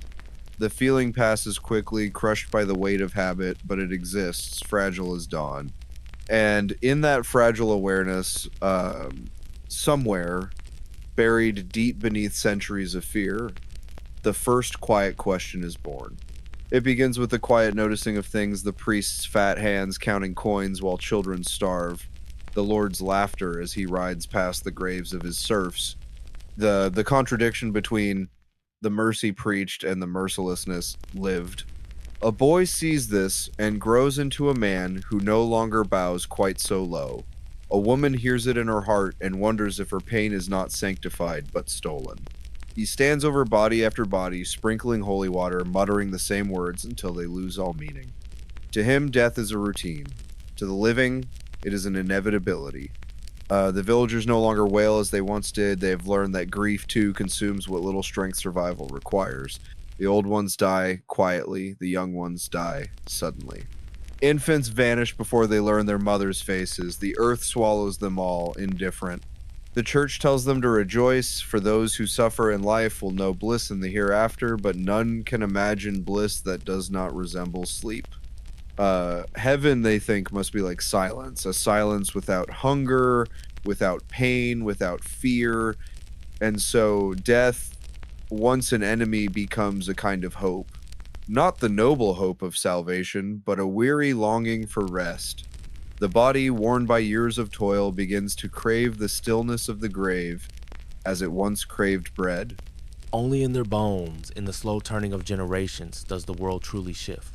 The body that once bowed now bends less willingly. The tongue that once repeated prayers begins to question their meaning. Still, death is never far. A fever, a wound, a birth gone wrong, any of these can end a life before the next harvest. The body is fragile, the tools crude, the remedies few. A woman giving birth knows she may die before hearing her child cry. No songs are written for such lives, yet they form the foundation of all history. The countless unnamed who carry civilization on their bent backs. Their suffering is the mortar of castles, their bones the fertilizer of kingdoms. And above them all, the church still claims dominion, its bell tolling over the living and the dead alike. But even the loudest bell cannot drown silence forever. There comes a time, centuries later, when the silence gathers strength, when the questions once whispered grow into voices. For now, though, in this age of darkness, control remains total. The people pray not because they believe, but because they cannot imagine not believing. They fear the law, fear the lash, fear hell more than hunger. Fear has become the shape of faith. The hut smells of sweat, damp, and smoke. The stale odor of last night's pottage still hangs heavy. He reaches for the crust of bread left beside the hearth, scrapes away a patch of mold with a thumbnail, and chews mechanically, not for taste, but for need. Outside, the world is gray and wet, the fields waiting like a patient executioner. A cock crows somewhere, a child whimpers. The bell in the village tower tolls once, twice, 3 times, time to work, time to serve, time to endure. The world beyond the fields might as well be a legend. Only rumors arrive of kings at war, of cities full of plague, of heretics burned by the hundreds. Such stories make the village seem safe by comparison, though safety here is only the absence of immediate catastrophe. When famine comes, it comes slowly, like a rumor that becomes fact. The grain rots in the barns, the rats grow fat, and people shrink. They boil bark, chew roots, scrape mold from walls to fill their stomachs. When spring finally comes, green and damp, it feels almost cruel in its beauty. The world renews itself, but not for them. They sow again, they reap again, they kneel again. In the manner, the Lord grows old and cruel in his comfort. His word is law, his anger, justice. A peasant who poaches a rabbit to feed his family loses a hand. Another who protests the tax is whipped until his back is a lattice of scars. On Sundays, the people gather, their clothes patched, their faces solemn, their eyes lifted toward painted saints whose serene expressions mock their misery. The priest speaks of divine order, of each man and woman's place within God's design. The poor are told their humility mirrors Christ's. The rich are told their power is a burden of stewardship. Both leave believing what they are told, because questioning the design would mean tearing the only fabric that holds their world together. The romantic image is a lie not only because it forgets pain, but because it forgets that endurance itself is the heart of human history. The peasant's world was filthy, hungry, diseased, and afraid, but it was real. It was life stripped to its core. To understand it is to strip away illusion, to see what remains when all comfort and ornament are gone. What remains is the beating heart, the stubborn will to continue. Because the world we are about to enter, the real Middle Ages, has nothing to do with that fantasy. Our thesis is simple, and it is brutal. Forget the romanticized Hollywood version of the Middle Ages. The reality was a dark, harsh, and brutal existence that you, a modern person, would almost certainly not survive. We are not talking about a lack of smartphones or Wi-Fi. That is a trivial surface level inconvenience. We are talking about a fundamental existential shock to the system. We are talking about a world where your modern sensibilities, your assumptions about hygiene, your concept of time, your understanding of justice, and your very sense of self would be so alien that they would be useless. You would, in all likelihood, be dead within a week from disease, from violence, from shock, or from a simple infected scratch. The journey we are beginning is not into a land of adventure, it is into a time of plagues, punishments, and pottage. It would be a thick, complex, gag-inducing miasma that would cling to you, fill your lungs, and coat your tongue. We live in a sanitized, deodorized, and disinfected world. They lived in an organic soup of decay. Let's start with the streets of a town, say London or Paris in the 14th century. There are no sewers, there is no pavement, there is no garbage collection. He was a warlord, a bully, a mounted enforcer for the local lord. He was the man who would trample your crops, demand your food, requisition your daughter, and burn your village to the ground if your lord fell out of favor. Knights were, by and large, illiterate, violent, and superstitious men trained from boyhood for one purpose: to kill. The gallant hero of your fantasy was, in reality, often a thug. Warfare itself was not a series of noble duels. It was, as it has always been, disease. Armies were walking vectors of pestilence. A siege, the most common form of warfare, was not an exciting series of assaults. It was a miserable grinding contest of starvation and sanitation. The besieging army would camp outside the walls for months, living in a fetid city of tents. Their water supply would become contaminated, and dysentery, the bloody flux, would ravage the troops, killing far more than the enemy ever could. For the vast majority of people, upwards of 90% life was not a simple life, it was a life of servitude. You were a serf, which meant you were, for all intents and purposes, the property of the local lord. You were bound to the land. You could not leave. You could not marry. You could not sell your pig. You could not even grind your own grain without the Lord's permission and paying a hefty fee at his mill, of course. Your workday was not 9 to 5. It was from can't see to can't see from the moment the sun rose to the moment it set. And the work was brutal, backbreaking, and relentless.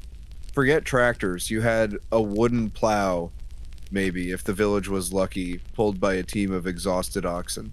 You cut hay with a scythe, you harvested wheat with a sickle, and you did it all by hand until your spine felt like it was splitting in two and your hands were raw and bleeding. Church walls were covered in doom paintings showing in graphic, terrifying detail what awaited sinners. Demons with pitchforks, rivers of fire, eternal agonizing torture. This was not a metaphor, it was your literal unavoidable future if you stepped out of line. And if the fear of eternal punishment didn't keep you in line, the fear of temporal punishment would. Justice in the Middle Ages was not about rehabilitation. It was about retribution, and it was about spectacle. Punishments were brutal, public, and designed to terrorize the populace into obedience. If you were accused of a crime, you had few rights. You could be subjected to trial by ordeal. You might be forced to plunge your arm into a kettle of boiling water to retrieve a stone. If your wound healed cleanly, an impossibility in that world of filth, you were innocent.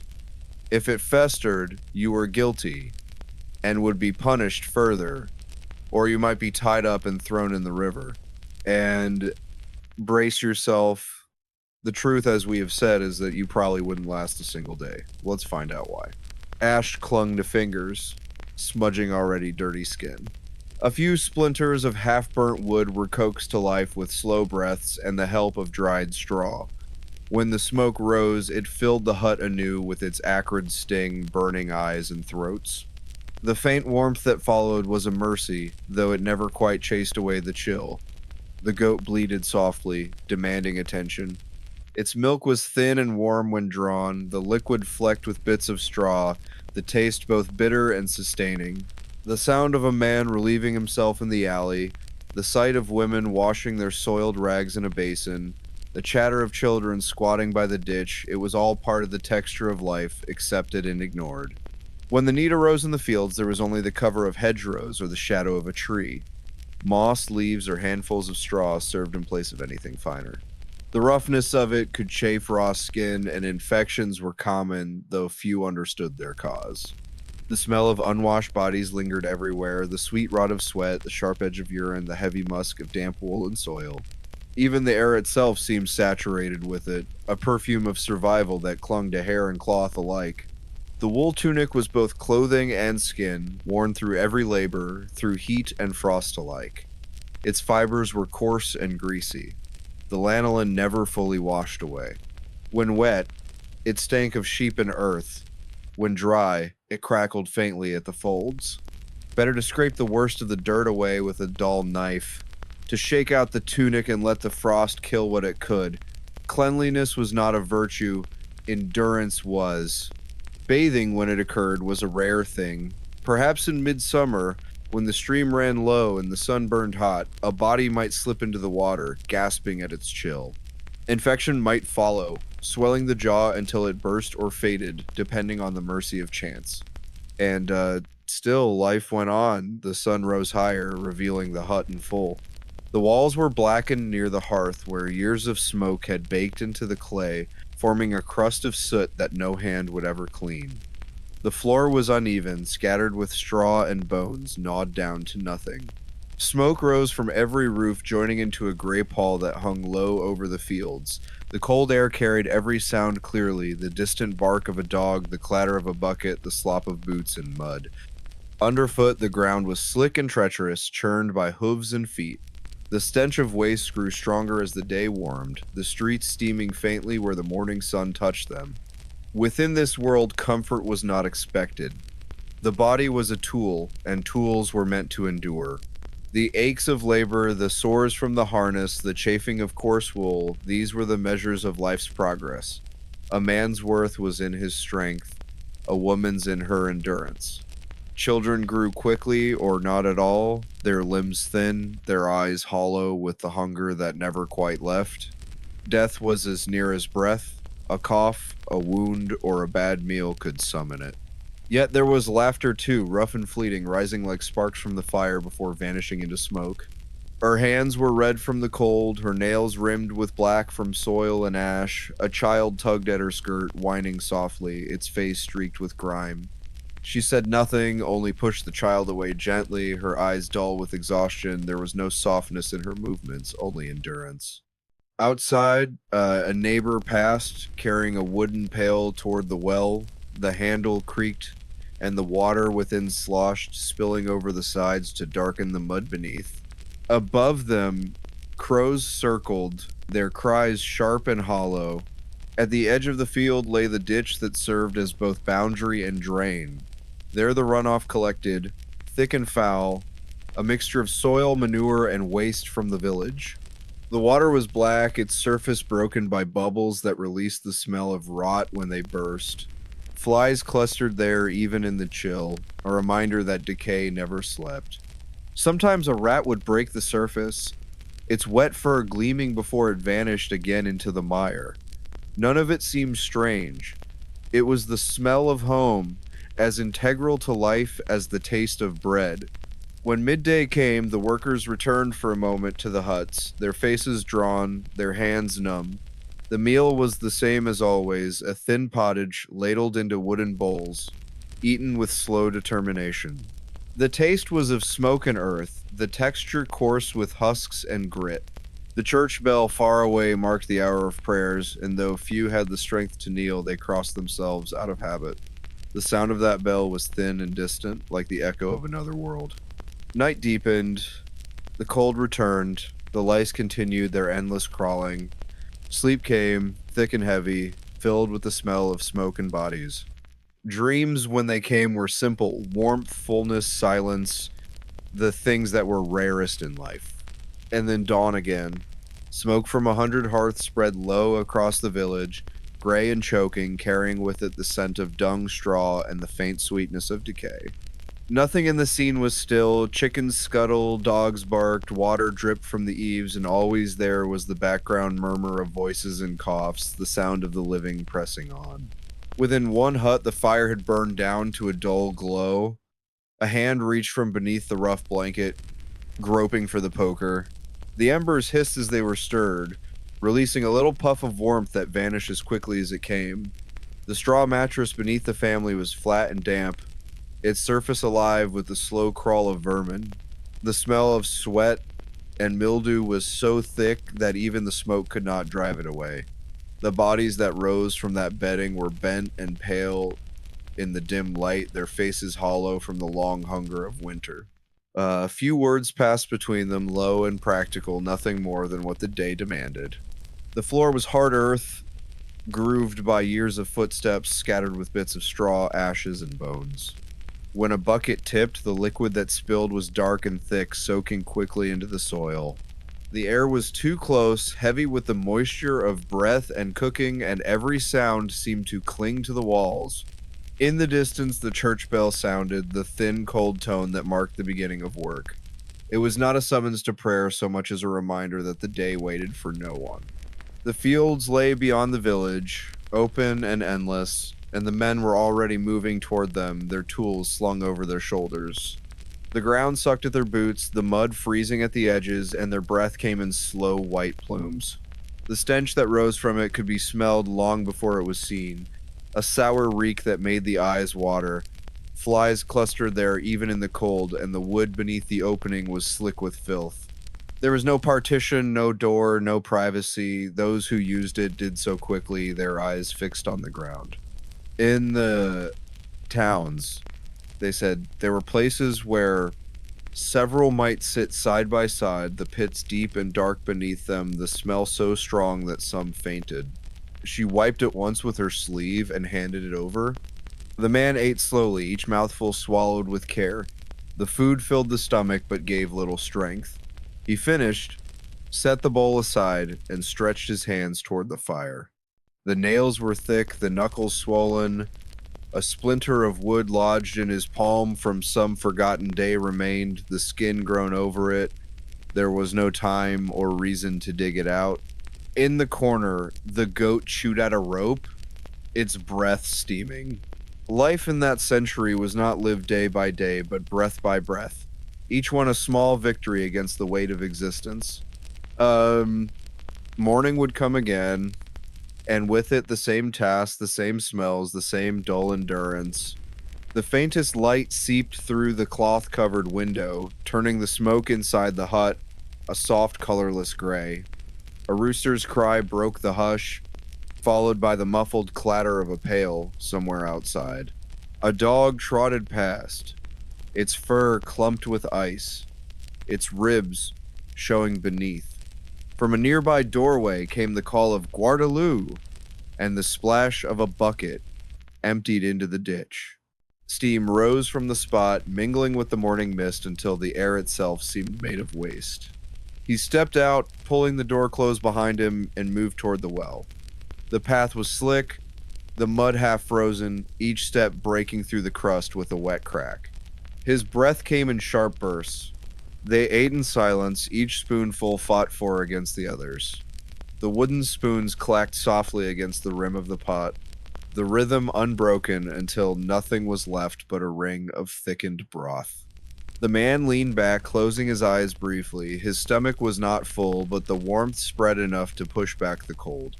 The day's labor waited. He rose again, took the hoe from its place by the door, and stepped into the gray. The sky was still low, the color of unpolished lead. He ate slowly, savoring the warmth more than the taste. When he finished, he set the bowl aside and stretched out near the fire, his head resting on his arm. The sound of the children playing with a bit of string filled the silence, punctuated by coughs. The woman mended a tear in her tunic with threads so fine it was barely visible, her fingers moving mechanically. The light from the fire made her face shine with sweat, highlighting the lines that had deepened over years. It arrives not as a promise, but as an obligation, a gray seep of light through the smoke hole of a wattle and daub cottage, catching the drifting ash that never quite cools from the hearth.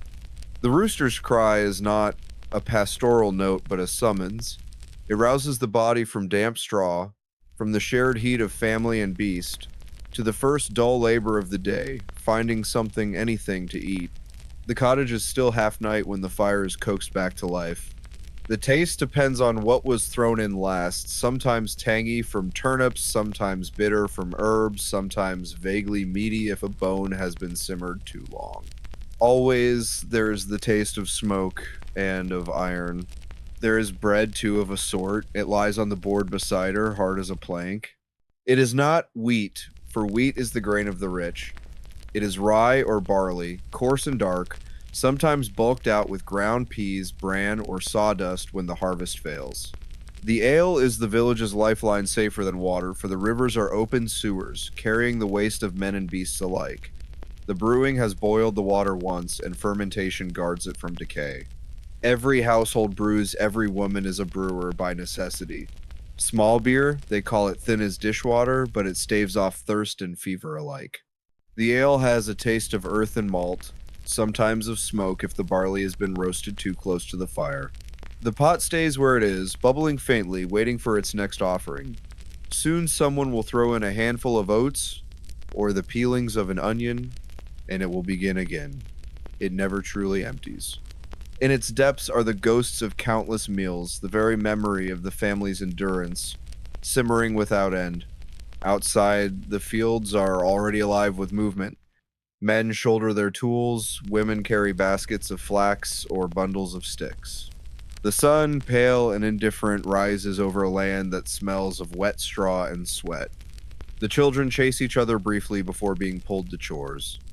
Hunger remains, but it dulls.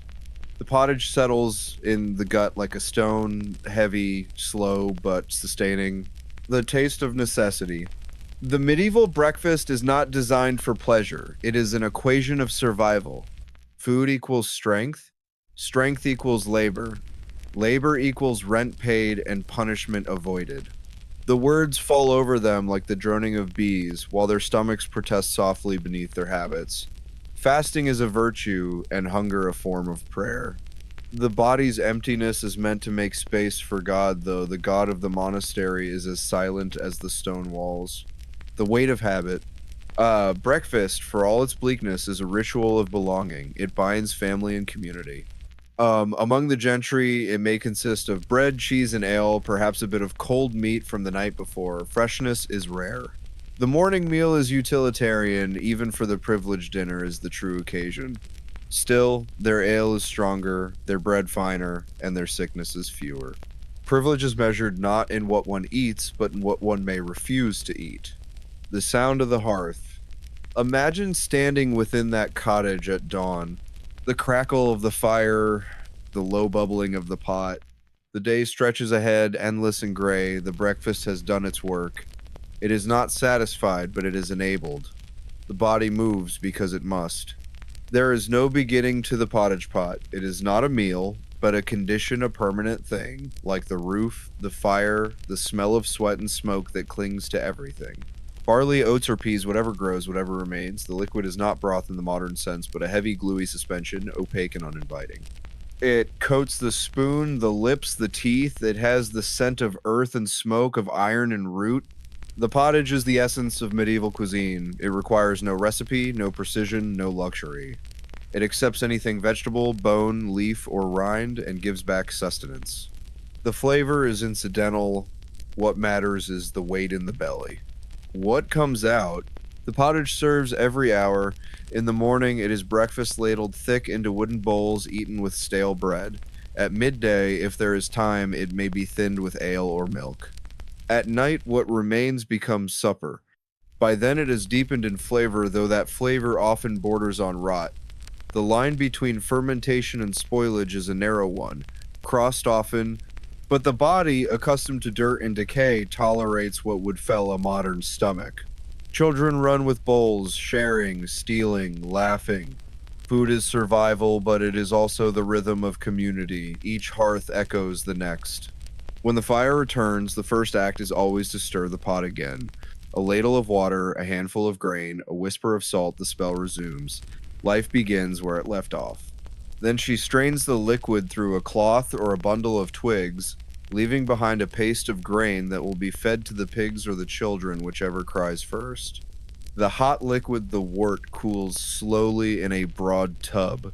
When it is just warm to the touch, she adds the yeast, though she does not call it that. She speaks of Godesgood, a blessing that turns sweetness to sharpness, stillness to life. The mixture foams and hisses faintly, and by evening it has become beer.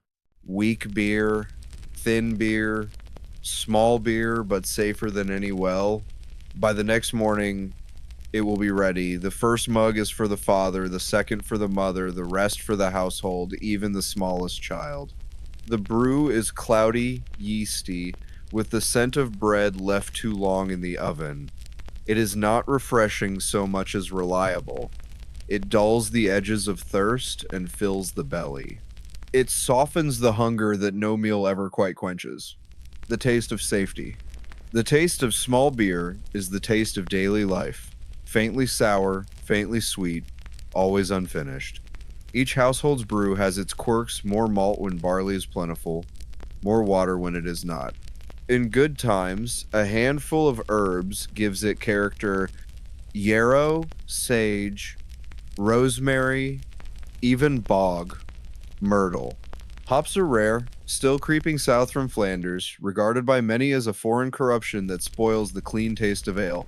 The ritual of brewing. Brew days are village events, their rhythm as fixed as the moon.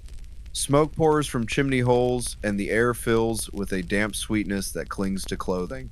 Children run messages between cottages. Mother says the yeast is ready. The wort is cooling. Women trade handfuls of grain or herbs.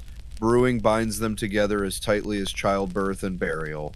The tools are simple but beloved: the copper cauldron, the paddle, the sieve. They are handed down through generations, polished by use, darkened by steam. Some families carve marks into the handles, crosses, initials, small hearts, not for beauty but protection. Brewing is half craft, half magic. A spoiled batch is blamed on envy, the evil eye, or a witch's passing glance. When the beer turns out well, the brewer gives thanks aloud. God save the yeast. When it fails sour, flat, lifeless, she whispers a prayer and throws it to the pigs, who will drink anything. Cider, mead, and wine. Beyond beer lie the drinks of variation and geography.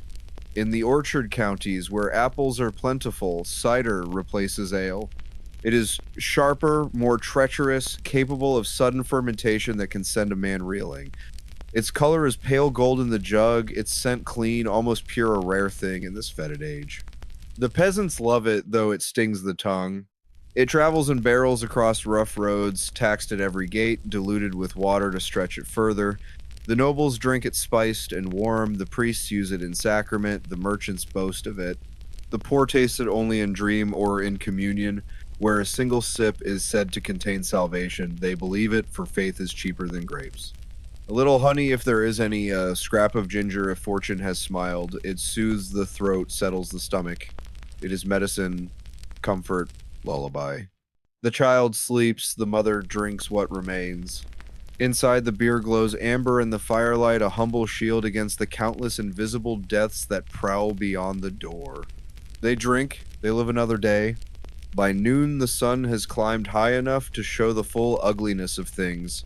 The smoke that softened the morning light now lies like a shroud across the fields. Sweat slicks every back, and hunger tightens every belly. The first meal of the day, that gray sludge of pottage and ale, has long since been spent in labor. The air inside the cottage tastes faintly of iron, mildew, and meat that has been too long dead. They belong to the landowner, and the law is clear. To hunt them without permission is theft, a sin against property and order. Yet the law does not still the stomach. When the wind carries the scent of roasting venison from the manor's kitchen, it awakens a hunger sharper than pain. And so, in the secrecy of night, men slip into the woods. They set snares, they string silent bows, they pray for darkness. But salt draws not only moisture but life itself, leaving the meat gray and hard. When boiled, it reawakens reluctantly, smelling faintly of the sea and the grave. More often, there is no salt to spare, and the meat must hang in the smoke, blackening like a sinner's soul. Flies find it anyway. Their larvae burrow in unseen places. The people learn to cut around the movement, to sear until the wriggling stops. Fire purifies, fire forgives. The danger in the loaf. If meat is rare, bread is constant and treacherous. Grain is the axis upon which all survival turns. Wheat, rye, barley, oats, each one a potential savior or curse. In good years, the bread is dark but wholesome, the smell of it rich in the air, the crust crackling. In bad years, when the rains come early or the stores go damp, the rye blooms with a strange black mold. The villagers call it the Dark Mother, or sometimes nothing at all. The feasting of the few. While the poor choke on spoiled meat and bitter bread, the lords dine in obscene abundance. The manor hall is a theater of excess, haunches of venison glistening with fat, pies stuffed with pigeon, peacock, even swan. Trays of roasted boar, their tusks gilded, are borne by sweating servants. Jellied eels, almond milk, imported spices, cinnamon, cloves, saffron all fill the air with a perfume so rich it borders on decay. The flies rule the table as surely as the Lord rules the land. They come with the sun, black clouds of them, their buzzing filling the air like a chant. They settle on meat, on lips, on eyes. The cook waves them away with a cloth, only for them to return. Every meal is shared with them. The sight of a joint crawling with larvae no longer discussed. It is an accepted fact of summer. In towns where butchers hang their wares on hooks by the street, the flies form curtains. One sickness follows another flux, fever, sweating, plague. Physicians speak of corruption of the air, of putrefaction. They are right, though they know not why. The very air carries death, born from the same decay that fills the table. In this world, to eat is always to risk. Every meal is a wager against time and rot, every swallow a small act of faith. A closing image. In a cottage at dusk, the family gathers once more. The pot bubbles faintly, its surface shimmering with fat. The air is heavy, but there is warmth. The father sits with a bowl in his hands, blowing on the steam. The mother watches, tired but steady. The children wait, their eyes wide. Outside, crows circle over the fields where bones are buried shallow. He eats. The stew tastes faintly of onion, of salt, of something else, something turning. He chews slowly, swallows, sighs. Tomorrow they will eat again. Or they will not. The pot will remember either way. The body is mystery. The medieval body is not an organism. It is a battlefield of elements, a vessel of temperaments, a diagram of the cosmos drawn in blood. Every ache, every fever, every madness has its explanation in the balance or misbalance of the four humors. Blood, phlegm, yellow bile, and black bile. They are not simply fluids, but essences of temperament and morality. A man with too much blood is merry, amorous, quick to laughter. Too much phlegm, and he is sluggish and dull. An excess of yellow bile breeds anger. Of black bile, despair. Health is harmony, disease discord. The physician is the conductor meant to restore the music. But his instruments are crude, his knowledge inherited from Galen, a name spoken like scripture. He does not see germs or cells, he sees moods of the cosmos refracted through the flesh. He prepares theriac, the universal antidote from a recipe older than Rome, its ingredients numbering more than 60. Few survive, but none blame him. His craft is hope distilled. When crops fail or children sicken, it is to him the villager's turn. He opens the Bible at random, reads a verse as though it were a spell, and tells them what must be done. Bury an egg at the crossroads, hang garlic over the door, avoid the black cat that crosses at dusk. He is not believed, but he is never ignored. 7. Plague and purification.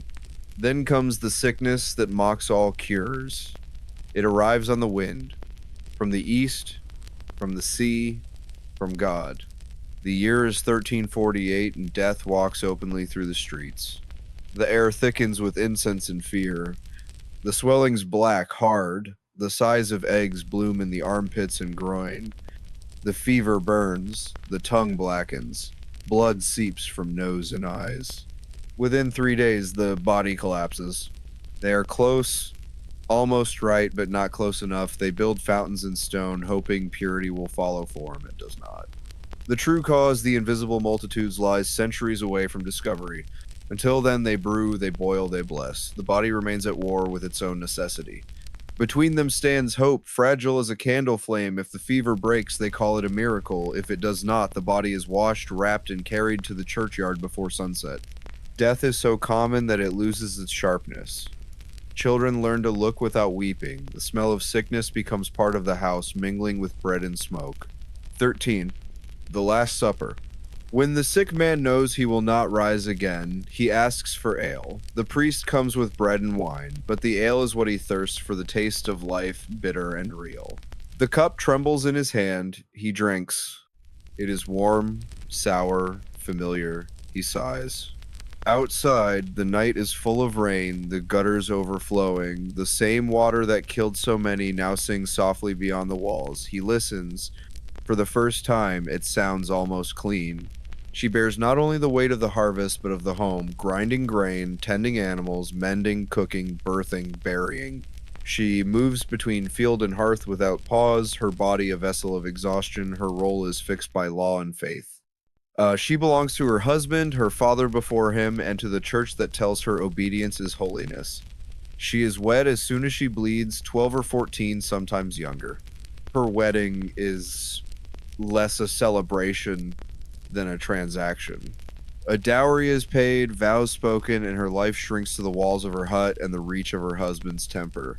The hut itself is a prison of necessity. Wattle and daub walls patched with mud and straw, a thatched roof that leaks, a single room for all, a bed of hay for the parents, smaller piles for the children, a hearth in the center where smoke curls up into the dark beams and drifts out through a hole in the roof.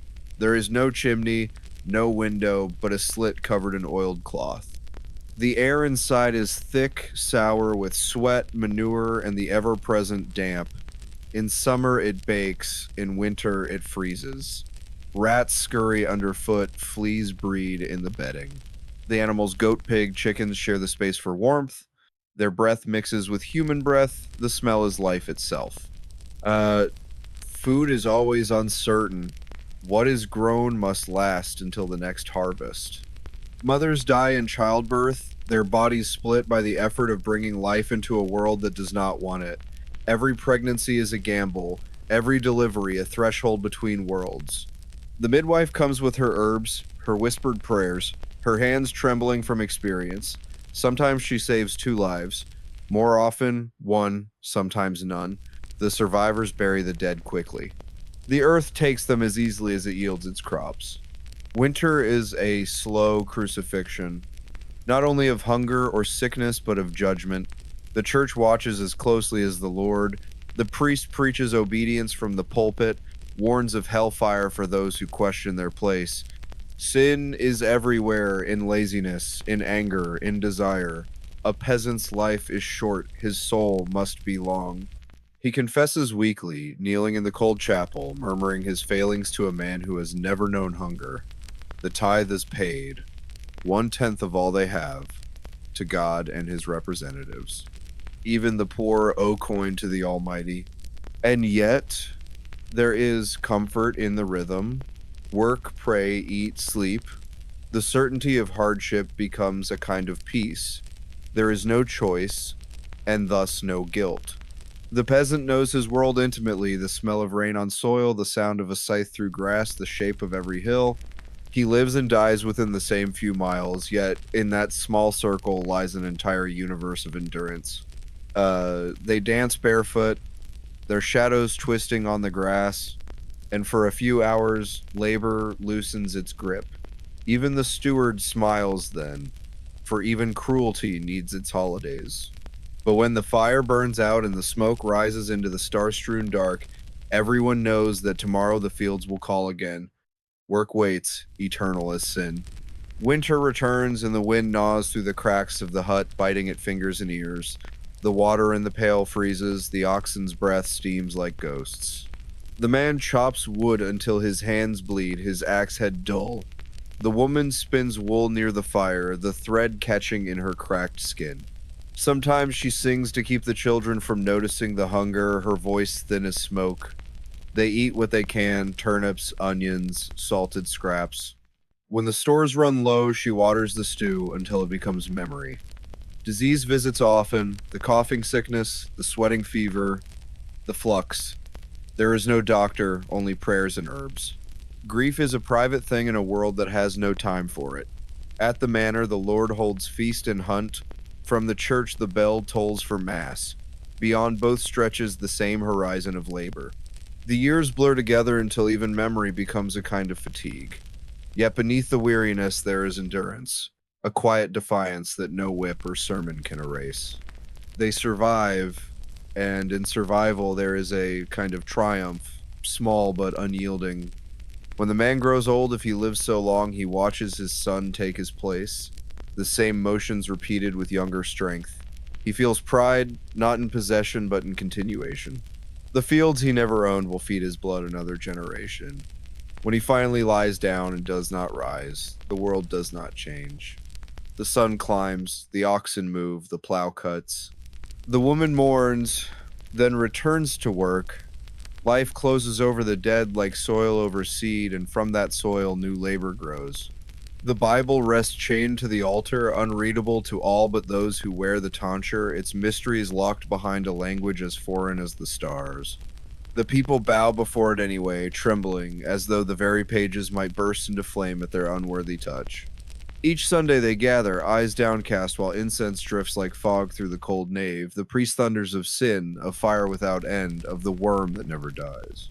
His voice fills the air with terror, sweetened by salvation's promise, if and only if obedience holds. The children listen, wide-eyed, and the mothers clutch them tighter. The fathers nod, their faces carved with fear. The image of hell painted on the church wall is vivid enough to haunt every dream. Demons with twisted faces dragging the naked damned into pits of flame.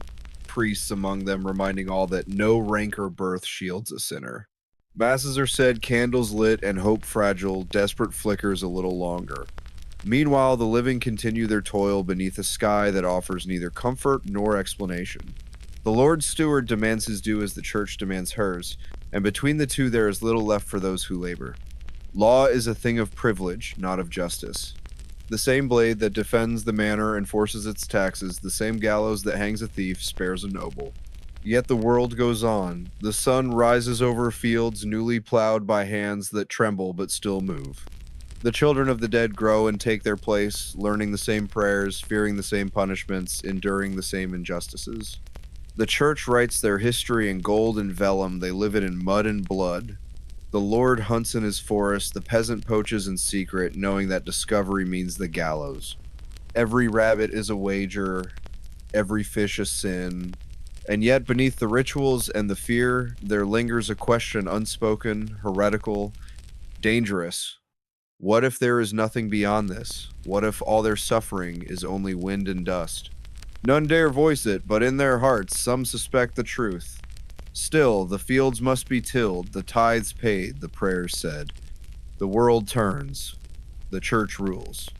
The graveyard grows. And somewhere in the darkness, a bell tolls again, counting the living as it once counted the dead. The bell's toll fades into the wind, leaving behind a silence heavy as stone, and life resumes its ceaseless crawl through misery. The rhythm of control is so complete that no one can imagine its absence. The priest's words, the Lord's decrees, the unchanging seasons of suffering, these form the pillars of existence, and between them the people live like shadows moving in the narrow spaces allowed to them. The church teaches that the body is corrupt and the world a place of testing, that obedience cleanses and rebellion damns. Each festival, each holy day, each fast is marked by command, and the calendar itself is a map of submission. There are days for labor, days for abstinence, days for mourning and prayer. The peasants obey, not out of faith alone, but habit born of generations. The priest's Latin is still a mystery, yet its cadences lull them with the comfort of familiarity. The marketplace is filled with the mutter of trade grain for wool, meat for salt, salvation for money. Above it all, the church's spire rises like a finger pointing at a heaven no one expects to reach. Beyond the village, the Lord's castle broods upon its hill, a fortress of privilege and threat. From its gate ride men in armor, faceless behind their helms, symbols of authority made flesh. Their swords glint like cold sunlight, their laughter carries down to the fields. He speaks of youth as of another life. The women fare no better, their bodies spent by endless births, their faces lined by both sun and sorrow. Yet the church teaches that this suffering is holy, that to endure is to imitate Christ, that poverty is blessed. The richer the church grows, the more eloquent its praise of poverty becomes. Gold gleams on the altar while children starve outside its doors. Some believe, others merely nod, their faith hollowed by too many graves. Children draw crosses on doorposts. Women sprinkle holy water on bread before baking. Men mutter charms learned from their grandfathers. The line between prayer and superstition blurs, for both are desperate attempts to make sense of chaos, and still the church thrives, feeding on fear as a tree feeds on soil. Its cathedrals rise higher, its coffers swell, kings seek its blessing, peasants its absolution. A man cannot live on doubt alone, he must eat. So he returns to his plow, his wife to her spindle, their lives resumed in the familiar rhythm of endurance. Winter comes again, brutal and long. The wind carves through wood and flesh alike, and the smoke from countless hearths thickens the sky. Disease rides the cold like a parasite, finding every weakness, every open mouth, every wound. The graveyard fills again, and the priest grows hoarse from his blessings. When the time comes, the dying do not resist. They call for the priest, receive his blessing, and close their eyes, leaving behind a world that will not remember them. Their names fade as quickly as the smoke from their hearths. Life continues, for the living have no choice. The children of the dead take their places in the field, their small hands gripping tools too heavy, their backs already learning the stoop of their fathers. The villagers fear the forest, fear the night, fear the things that move just beyond the fire's glow. They live surrounded by invisible forces, spirits, demons, angels, all governed by the church's invisible hand. The priest warns them that the devil walks among them, tempting their hearts, and they believe, for what else could explain their misfortunes? The devil becomes a mirror for everything they cannot name: hunger, envy, despair. When a cow dies or a crop fails, someone must be blamed, and so the whispers begin. A widow who keeps to herself, a beggar with strange eyes, a girl who talks to animals, they become witches, agents of Satan. The crowd gathers, the accusations grow, and the priest arrives to sanctify their terror. There is no trial but the ordeal, no mercy but confession. The woman protests, but her voice is drowned by prayers. She is bound, tested, condemned. He does not name it rebellion. He does not name it at all. It is simply living. As the years pass, the church's hold begins to show cracks, though the people do not yet see them. Wars drain kings, corruption festers in cathedrals, and whispers of reform drift like smoke from distant lands. But for the villagers, nothing changes. Their world remains bounded by the same fears, the same fields, the same graves. They live and die beneath the same sermons. The priest stands ready with baptismal water in one hand and last rites in the other. If the child lives, it will soon learn the same lessons: obedience, toil, endurance. If it dies, the priest will bury it without name, declaring its soul innocent and its death divine will. The mother weeps, the father returns to his plow, and the earth remains indifferent. This is the shape of life: short, hard, unglamorous. Yet, in the quiet between prayers, in the stillness after the bell's last note, something fragile endures. The human heart, stubborn, small, still beating. It beats through famine, through plague, through the roar of the crowd at executions and the droning of endless sermons. It beats beneath the weight of sin and shame, beneath the cross and the sword. It beats for no reason but itself. And that is where control ends, though no one yet knows it. The morning comes again without mercy. The same gray seep of light through smoke-stained air, the same thin mist clinging to the thatch and to the skin. It is not a new day so much as a repetition of all days before it, a circle without end or reprieve. The peasant stirs from his straw, joints crackling like old wood, the chill of the earth already creeping into his bones before his eyes are fully open. The priest says suffering brings salvation, that the meek shall inherit heaven, that obedience is a virtue dearer than gold. They nod and believe, because belief is the only thing that does not cost coin. The church bell marks every hour, every season, every lifetime. Its tolling is the pulse of the village, a sound that both comforts and confines. Under its authority, they are born, married, confessed, buried. The priest's Latin drifts above their heads like smoke, beautiful and meaningless. The holy words sound distant, even when spoken beside the dying. But doubt is dangerous, and few dare name it. Those who question too loudly disappear into dungeons or into flames. The peasants learn instead to silence the mind, to let habit replace thought. It is safer that way. The day lengthens. Blisters rise, burst, and harden into callus. Flies swarm, biting at open skin. The air smells of manure, sweat, rot, and iron. They eat in silence, the fire casting long shadows that move like ghosts across the walls. Outside, wolves howl from the forest edge, and the children press closer to their mothers. Fear is the truest inheritance. Fear of hunger, of disease, of lords, of priests, of God. When night falls, the world shrinks to the size of the hut. They lie down among lice and rags, their bodies touching for warmth. The sounds of breathing fill the dark, punctuated by coughing, the mew of an infant, the scuttle of rats. Somewhere beyond, in the manor hall, candles burn beside platters of meat and flagons of wine. The laughter of the powerful carries faintly through the night, a cruel echo of a world that barely acknowledges theirs. For a moment, the peasant imagines such ease, the softness of linen, the fullness of a belly, a life without fear, and then the thought fades, smothered by exhaustion. The sick are left on straw, whispered over, prayed over, sometimes abandoned when prayers fail. There is no doctor, only charms, herbs, and hope. The air smells of vinegar and rot. The bells toll more often. Graves multiply until the churchyard seems to swell like a wound. Yet even plague becomes routine. The living grow used to death until it loses the power to shock. Children play between graves, their laughter thin and nervous. Life clings stubbornly, as if refusing to admit defeat.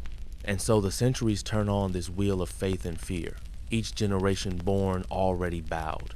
Time itself feels heavy here, pressing down like a lid.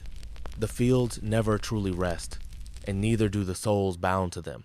Even the land seems tired, scarred by endless furrows, drained by the same relentless cycle of sowing and taking. Night comes again, thick and close, bringing the same small mercies. Warmth, a meal, the illusion of safety. In the dark, the peasant listens to his own heartbeat and wonders how many more mornings he will wake to. He does not dream of change. He dreams only of rest, of silence, of a place where the bell no longer tolls and the priest's voice cannot reach. That is the nearest thing to heaven he can imagine. But somewhere inside the body, deep beneath the layers of callous and fear, there flickers something that refuses to die, a faint recognition that the world could be otherwise, even if no one alive will see it. For now, the truth remains buried under routine. The priest preaches, his voice trembling not with pity but with habit. The words spill out like rote incantations. He too is trapped, bound by the same structure that feeds him. They will speak of chivalry and courtly love, of shining armor and noble quests, of faith untainted by corruption. They will polish the dirt until it gleams, turn hunger into humility, servitude into loyalty, fear into piety. They will write of kings and knights, but not of the woman scraping rot from her child's bread, not of the man coughing his lungs into the soil. And so the day ends as it began, smoke curling from hearths, bells tolling, fields dark under a lowering sky. The people sleep, not peacefully but completely, as if sleep itself were work. Tomorrow the wheel will turn again, and the world will begin its repetition. There will be more births, more deaths, more prayers, more silence. History will march forward, but for them it will always be the same narrow circle of light and labor. And centuries later, when others look back and call this time golden, they will be praising the gleam of the chain, not the freedom of the hand it binds. The truth is simple, unadorned, and terrible. The medieval world was not noble but necessary, not holy but harsh, not romantic but real. Beneath every castle was a graveyard, beneath every hymn a groan. The miracle is not that they believed in heaven, but that they kept living without ever seeing it. The street beneath your feet is a compacted slurry of mud, animal dung, horses, pigs, chickens, oxen, straw, household garbage, and the discarded, rotting entrails from the butcher's shop down the lane. It is a river of filth. And what of human waste? Look up. You see a window open, and a weary voice shouts, "Garde low," or "Guardaloo, watch out for the water." A moment later, the contents of a chamber pot, urine, and feces are unceremoniously dumped into the street below, adding to the toxic sludge you are currently trying to navigate. This was common practice. People lived, walked, and worked in their own open sewer. The very concept of sanitation as we know it was non-existent. Rivers like the Thames were not just waterways, they were latrines and dumping grounds. Tanneries dumped their caustic chemicals and animal hides, slaughterhouses bled animals directly into the water, and human waste from garderobes, primitive toilets, hanging over the banks flowed freely. And then downstream, people would draw that same water for washing or, God forbid, drinking. Now, let's move indoors. Let's visit that fairy tale castle. The image of a grand, clean hall is a fantasy. That great hall was a dark, cavernous, and brutally cold stone box. This created a compressed, decomposing mat of filth, old food, animal urine, feces, spilled ale, vomit, and the countless fleas, lice, and maggots that called this fragrant ecosystem home. An observer in the 16th century, Erasmus, wrote of floors in England. The bottom layer is left undisturbed, sometimes for 20 years, harboring expectoration, vomiting, the leakage of dogs and men, ale droppings, scraps of fish, and other abominations not fit to be mentioned. The original code of chivalry was, first and foremost, a professional warrior's code. It was a set of rules for how other knights should be treated. A knight should not kill another noble knight in battle if he could be captured and held for a massive ransom. A knight should observe the rules of siege warfare, sometimes. This code did not extend to the 90% of the population who were not noble. To the common peasant, a knight was not a protector. And your reward? After a year of this relentless labor, the Lord was entitled to the vast majority of it. You were left with the barest, grittiest scraps to survive the winter. Famine was not a rare disaster, it was a seasonal, recurring, and expected part of life. A single bad harvest, too much rain, too little rain, a crop fungus meant that you and your family would starve. You would watch your children grow thin, their bellies swell from malnutrition, their eyes go hollow. You would be reduced to eating acorns, tree bark, and bread bulked out with sawdust. This brings us to the food. This is the world of pottage. Pottage was the staple food of the peasantry. It was not a hearty stew, it was a thin, watery gruel. It was, quite literally, an endless stew. A pot was hung over the small smoky fire in the center of your hut, no chimney, just a hole in the roof. The smoke was so thick you could barely breathe. A peasant might taste meat a few times a year, at Christmas or Easter, if the Lord was generous. To hunt the deer in the Lord's forest, that was poaching, a crime punishable by blinding, the severing of your hand, or simple execution. Your home was not a quaint cottage, it was a one-room hovel, often made of wattle and daub, sticks and mud with a thatched roof that leaked, and a simple dirt floor. And you did not live there alone. This was not a dark secret of the age. It was the central organizing principle of its legal system. And then there was the ultimate terror, the plague. We cannot comprehend the psychological horror of the Black Death. It was not just a disease, it was the end of the world. Imagine a sickness that appears without warning, that covers your body in black, stinking, weeping buboes, that makes you vomit blood, and that kills you in agonizing pain within 3 days. The straw mattress beneath the sleeping forms gave off a sour animal smell, thickened by sweat and the faint rot of decay, the scent of bodies that never knew soap or linen. Beneath the rough wool blanket, little more than a matted cloth stiffened by grease and the filth of months, came the slow stirrings of life, the sighs and coughs of those who must rise before the sun to endure another day that would not spare them. There was no bed in the sense of comfort, only the flattened mound of old straw, its surface alive with unseen motion. Lice, fleas, and bedbugs thrived in the warmth of the human herd, their bites half felt through the dull numbness of habit. The smell of the straw was sharp and musky, the scent of mold mixing with the salt of sweat. When the first body rose, the air shifted, carrying the reek of unwashed wool and skin. The tunic pulled over the head was stiff at the collar, damp in the folds, and coarse enough to scrape the flesh. It was the same garment worn through every season, patched with whatever thread could be found, its fibers thick with the residue of old grime. When the fabric settled against the skin, it brought with it the faint itch of lice, the constant crawling sensation that had long since become as normal as breath. The single door of the hut was a warped plank that leaned in its frame, its lower edge gnawed by damp and rodents. When pushed open, it groaned, and the morning light entered not as brightness, but as a dull gray seepage through the mist. The air outside was sharp and cold, carrying the smell of smoke from distant hearths and the unmistakable tang of refuse. Somewhere in the village, a bucket was upended, and a voice shouted the customary warning, "Gordaloo!"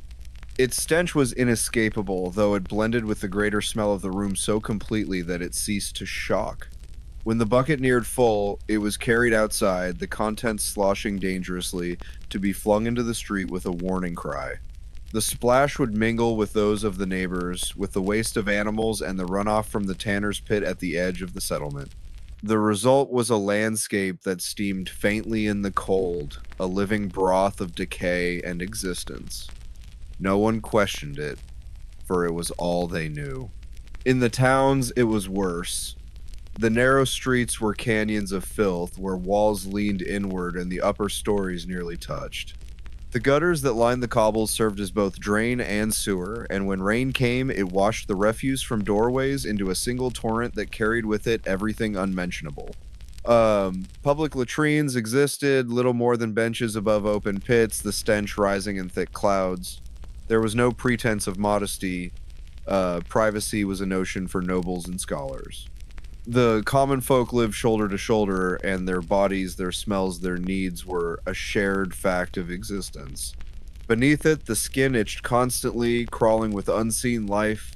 Fleas nested in the seams, and lice left their pale eggs clinging to the hair at the nape of the neck. Scratching was as habitual as breathing, done without thought, even in conversation. The notion of change or laundering was beyond reach. Water was precious and cold, and washing oneself was a folly, worse, a danger, as the learned men said that open pores invited sickness. But even then, superstition whispered that such acts drew illness, that to strip the body of its protective layer of dirt was to invite the fevers that lurked in the air. The skin beneath the grime was pale and sickly, often marked by sores or rash. Children scratched themselves bloody in their sleep. The old simply endured, their flesh hardened to it. The smell of a human being was as natural as the smell of the soil it declared life, work, and decay all at once. Teeth, when they still remained, were yellowed and cracked. The pain of rot was a constant companion, a dull throb that deepened into agony when infection set in. There were no brushes, no powders, no pastes. A bit of linen might be rubbed along the gums if one felt fancy, but more often the mouth was left to its own fate. Bread ground from coarse flour was full of grit, and it wore the teeth down to stubs. When the pain became unbearable, the barber surgeon was the only resort. A few iron pots sat in the ashes, their surfaces caked with residue from countless meals of pottage, a thin stew of grains, cabbage, and whatever scraps could be found. The smell of it was sour and earthy, not unpleasant, only monotonous. Hunger gave it flavor, and the warmth of it filled the belly enough to work another day. Outside, the settlement stirred to life. The bleating of animals, the creak of cartwheels, the low murmur of voices all merged into a rough symphony of survival. He did not think of comfort, such a word held no meaning. The world was work, and work was the only thing that held hunger at bay. Every movement of his limbs, every ache of his back was a negotiation with survival. The fields offered nothing freely, and even what they gave was uncertain, for the soil was fickle and the seasons cruel. Behind him, smoke curled lazily from the low chimney of the hut. Inside, a woman crouched near the hearth, stirring the pot that would hold their midday meal. The streets there were narrow and dark, hemmed in by buildings that leaned as though tired of their own weight. The upper floors jutted out over the lanes, their beams blackened by smoke, their walls stained with soot and damp. Windows were few and small, often covered with oiled cloth instead of glass, and from them dripped the runoff of chamber pots emptied through the night. The cry of, "Guardaloo!" There the refuse of daily life was heaped in mounds, broken pottery, bones, ash, and dung, all left to rot and sink into the soil. Dogs scavenged there, their ribs showing, their noses buried deep in the filth. The crows, too, gathered in black clusters, hopping and calling, their wings flashing. Children were sometimes sent to pick through the heaps for anything of use, scraps of cloth, bits of metal, a half-burnt stick that might serve as kindling. The waking began in fits and mutters, the cough of the old, the whimper of the young, the sigh of those who knew what waited outside. The coals in the hearth were dead, leaving only the ghost of heat. The pot beside it was rimmed with ice. The air smelled of smoke that had nowhere to go, of sweat that had not dried, of damp wool and human breath. The scent of the goat's corner mingled with it, sour and unmistakable, yet no one noticed. The body had grown blind to its own stench.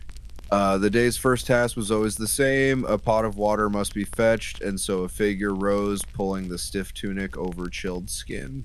The wool rasped like sandpaper against flesh, and the sudden cold made the breath catch. Outside, the mud was frozen only at the top, a thin crust that broke with each step, releasing the slow ooze beneath. The well waited at the center of the village, its stones slick with frost, its rope stiff and rough. The wind carried the scent of burning dung from nearby huts, of animal sweat, of distant refuse. It was a world without clean air, every breath tasting of the living and the dead together. At dusk, when the workers returned for good, the village came alive again. Voices carried through the smoke, low and weary, the sound of existence continuing. Someone laughed, someone cursed, a dog barked without reason, the children's cries blended with the lowing of cattle. Though the word meant little in a place where light rarely pierced the smoke that hung over the land, the frost still clung to the thatch and to the rutted ground where feet had trodden the same paths for generations. The huts stood close together like weary beasts huddled for warmth, their sides damp and dark, the air between them thick with the mingled breath of humans and animals. The ditch that ran through the middle of the village carried the waste away when it rained, but now it was low and stagnant, the scum on its surface glistening faintly in the gray light. Children played near it, their feet bare, their laughter muffled by the mist. A woman shouted for them to move away, but her voice was dull, without urgency. She knew they would return as soon as her back was turned. Further along, a man emptied a bucket from his doorway. The cry of "Guardaloo!" was brief and habitual, a warning given more by custom than concern. The contents splashed into the mud, mingling with the rest, the smell rising like a physical thing. The dogs came running at once, nosing through the new heap, their tails wagging weakly. It was impossible to walk through the village without stepping in filth. The air itself was a soup of it, thick and acrid, and it clung to hair and skin and fabric until the body became part of it. Their backs bent almost immediately, the weight of habit heavier than the weight of labor. There were no seasons in the way the learned men spoke of them. There was only wet and dry, hunger and less hunger. In the wet months, the fields drowned. In the dry, they cracked. The peasants lived between those states, sowing and reaping and mending, bound to the rhythm of the soil. Their hands were raw, their nails black, their joints swollen with cold. Somewhere in the distance, a wolf howled. The sound carried across the fields, long and low, and for a moment all movement paused. Then life resumed, unchanged. The beasts came close sometimes, drawn by hunger, but the men knew their place and theirs. Both were creatures of need, both scavengers in their own way. When darkness fell, it was complete. The only light came from the hearths and the faint shimmer of the moon through cloud. Inside the huts, the air grew dense again. The sound was more reminder than summons. It told the body that time was moving, that the day was already claiming its due. The air was colder than the night before, the frost thicker, the straw beneath the bodies stiff with rime. When a hand reached out from the blankets, it found the world hard and wet, every surface breathing out a chill that bit to the bone. No one spoke at first. Breath clouded the air, mingling with the smoke that never left, and the shapes that moved within that gray haze looked half-made, as though still forming from the mist of sleep. The woman by the hearth coaxed the coals again, pushing them together until a thread of red showed beneath the ash. She bent close, breathing on it, her hair falling forward, the smoke curling around her face. He moved slowly, feeling the ache in his shoulders, in his knees, in the very breath of his lungs. The wool of his tunic rasped against his skin, heavy with the grease of countless days. He rubbed at his neck where the lice had raised a rash, but there was no hope of relief. He scratched until the itch dulled, then reached for his boots. The leather was hard and cracked, the straps stiff from mud that had dried and frozen. The other huts around him were stirring now, their doors opening, smoke spilling from every chimney. The smell of burning dung thickened the air. Voices murmured, the same low tones of fatigue and necessity. A cart creaked somewhere beyond the huts, and the sound of hooves struck hollow against the frozen ground. At the well, he waited his turn. The rope was rough against his hands, leaving small fibers embedded in the skin as he lowered the bucket.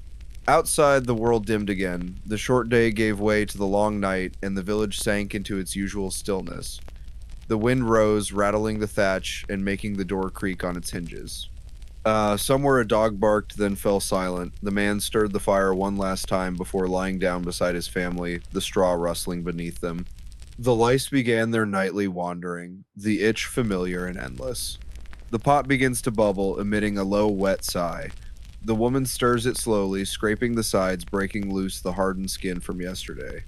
The stew, if it can be called that, is a gray-green slop, a glutinous mixture of grains swollen by endless boiling, of cabbage leaves wilted to shreds, of bits of onion and parsnip rendered indistinct. Children stir on their bed of straw and burlap, small limbs emerging from rags. The youngest whimpers, for his belly gnaws already. The mother ladles pottage into wooden bowls, one by one, thick as mud. There is no talk. The sounds are of spoons scraping wood, of breath drawn through teeth, of swallowing. Outside, the village stirs, smoke climbs from low chimneys, drifting over the thatch like a gray ceiling. The air smells of burning dung, the common fuel, and of wet soil. To eat is to live, but to live is to work. No one speaks of flavor, of preference, of appetite. Those are luxuries of the idle. The commoner's tongue knows only salt, smoke, and the earthy bitterness of boiled greens. Sometimes when the harvest is good, or the Lord generous, a slice of bacon appears in the morning meal. It is a treasure beyond words. The fat hisses in the pan, releasing a smell that cuts through the dampness like sunlight through fog. To touch such bread is to touch power. Yet even in the manner, rot creeps in. The wheat spoils, the butter sours, the milk curdles. No one escapes the damp. A morning without end. For the medieval laborer, there is no separation between meal and work. The act of eating is merely an interlude in the rhythm of toil. The plowman eats at dawn, then again at dusk. Noon brings only a sip of ale and perhaps a crust of bread. The body becomes a tool like any other fed, used, and worn. Around the hearth or the table, whatever its shape, people share the same meager fare and, in doing so, confirm their place in the order of things. The father eats first, the mother next, the children last. The servants eat what remains. This hierarchy is unquestioned, as natural as sunrise. Even the animals, the pigs rooting under the floorboards, the dog licking scraps partake in the same chain of consumption. There is a rhythm to it. Boil, stir, ladle, eat, work. The anatomy of the pot, step closer to the hearth. The pot is suspended from a hook, blackened by a century of smoke. The fire beneath is small but steady, fed with whatever the household can spare: twigs, straw, a piece of broken stool. The flames lick the sides, painting them with soot. Around it, the air wavers with heat. There is no chimney, only a hole in the roof through which the smoke crawls, leaving everything slick and dark. The smell is dense, almost physical. The bitterness keeps scurvy at bay, though she knows nothing of that word. She knows only that bitterness feels like strength. Sometimes she finds a bone in the pot's depths, long since picked clean, but still rich in its marrow. She cracks it open and stirs. The stew thickens further. When meat finds its way in a miracle of luck or theft, the family feasts in silent gratitude. A rabbit, a pigeon, even a scrap of pig fat transforms the meal into something resembling joy. Of rotten renewal. Refrigeration does not exist. Salt is scarce. Smokehouses expensive. Food decays as quickly as life itself. The line between nourishment and poison blurs. The woman knows by smell when her pottage has gone too far, a sour note, a fizzing on the tongue. Yet she may eat it anyway, for hunger is the greater danger. The body adjusts or fails. Sometimes the stew ferments lightly. It gains a tang, almost pleasant. Sometimes it turns bitter and wrong. A glimpse of the rich. In the manor kitchen, the pottage glows golden. It is perfumed with saffron, sweetened with dried fruit. Almond milk replaces water, and the broth is clear, almost delicate. Meat simmers within mutton, beef, goose, or venison. The cook and artist of fat and fire stirs with care, tasting with a silver spoon. Servants carry bowls to the high table, where lords and ladies dip their bread delicately, avoiding the drips. They too call it pottage, though it bears no resemblance to the poor man's sludge. It is nourishment elevated to spectacle, the same concept, but transformed by means. Yet even here, danger lurks. The meat may be tainted, the spices masking rot. The cooks know to boil long and hard, to drown the scent of death in nutmeg and wine. Everyone eats in faith that heat will cleanse what the nose cannot deny. Thus the pottage bridges the classes from mud floor to manor hall, differing only in what may be spared for the pot. The poor have barley and onion, the rich wheat and meat. But both share the same philosophy: survival through boiling. A good wife keeps her pot fed even in famine. A bad one lets it burn. In many villages, a broken pot is a symbol of disgrace displayed outside a shamed home, an accusation visible to all. The pot is also the memory of generations. Passed down, patched with iron, it outlives its owners. The soot of ancestors coats its surface. Some pots are said to bring luck, others sickness, depending on whose ashes have seasoned them. To clean it too thoroughly is to erase history. Steam curls upward, carrying the scent of life itself, humble, imperfect, enduring. The pottage as the world. The medieval world is itself a great pot, ingredients thrown together by chance, rich and poor, healthy and sick, saints and sinners. All boil in the same cauldron of existence, flavored by struggle, thickened by toil. The surface shifts, the contents change, but the essence remains. Survival is not a feast. It is a simmering endurance. At dusk, the village smells once more of smoke and boiling. Men return from fields, children from errands. The people do not know the word bacterium. They know only that clear water kills slowly and without mercy. So they brew. Every cottage, every monastery, every manor has its own barrels and vats. Brewing is not craft but instinct, a domestic rhythm like mending or milking. The yeast is invisible but alive, passed from one batch to the next, clinging to the wood of tubs, living in the very walls. Each house has its own flavor, its own yeast ghost. Water, the betrayer. Now imagine the water itself. A thin brook winding between cottages, its banks slippery with offal. Children play there, chasing geese, throwing stones. Women kneel with baskets of linen, scrubbing. The suds flow downstream, carrying more filth than they remove. Pigs wallow in the same pool. When the rains come, the river floods the streets, washing every latrine into every doorway. The smell is unbearable, sweet rot, dung, damp straw. In the colder north, honey is treasure, but sometimes enough is found to make mead the drink of legend of feasts of the old pagan gods. Mead is rich and cloying, reserved for marriage days and holy days when the village permits itself to remember joy. Its sweetness burns the throat like liquid fire. Even the monks, sworn to temperance, keep a hidden barrel for sickness. Wine belongs to another world. The south, the monasteries, the courts. Children and drink? To see a child drink beer would scandalize a later age, but in the 14th century it is as natural as breathing. A toddler learns to hold a cup before he can walk steadily.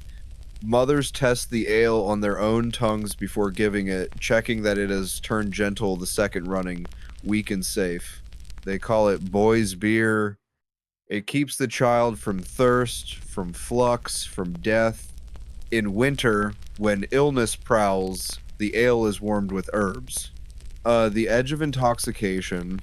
Drunkenness exists, of course, a sin much preached against and rarely resisted. The church rails against it in every sermon, the sin of gluttony, the fall of Noah. Yet the same priest who condemns it sips strong ale at the parson's table. It is said that God made wine, but man made beer, and both are necessary for survival. The fine line between sustenance and sin runs through every cup. The laborer who drinks too deeply before dawn plows crooked furrows. The strange comfort of dependence. So the world turns on this brown liquid. It fuels every motion, lubricates every transaction, softens every grief. It clouds judgment and preserves life in the same measure. It is both poison and antidote, the simplest form of alchemy. When famine comes and the barley fails, despair follows swiftly. Without grain, there is no bread. Without bread, no beer. Without beer, no safety. The eternal brew. In the dimness of the cottage, the barrel stands beside the hearth, half submerged in shadow. The air smells of malt and smoke. The woman lifts the lid, peers inside, listens for the faint hiss that means life still stirs within. She fills a jug, sets it on the table. The family gathers, each taking a sip in turn. There is no toast, no laughter, only the quiet gratitude of survival. Outside, the world is dark, the wells glimmering with unseen peril. A meal that twitches at noon is better than an empty stomach at night. The nose becomes the best physician. The cook smells each joint, each fish, each strip of fat. A sweet scent means safety. A sour one means risk. But even foul meat may be eaten if boiled long enough, if buried in spices or onions or vinegar. The tongue protests, but the belly obeys. The body learns to live on compromise.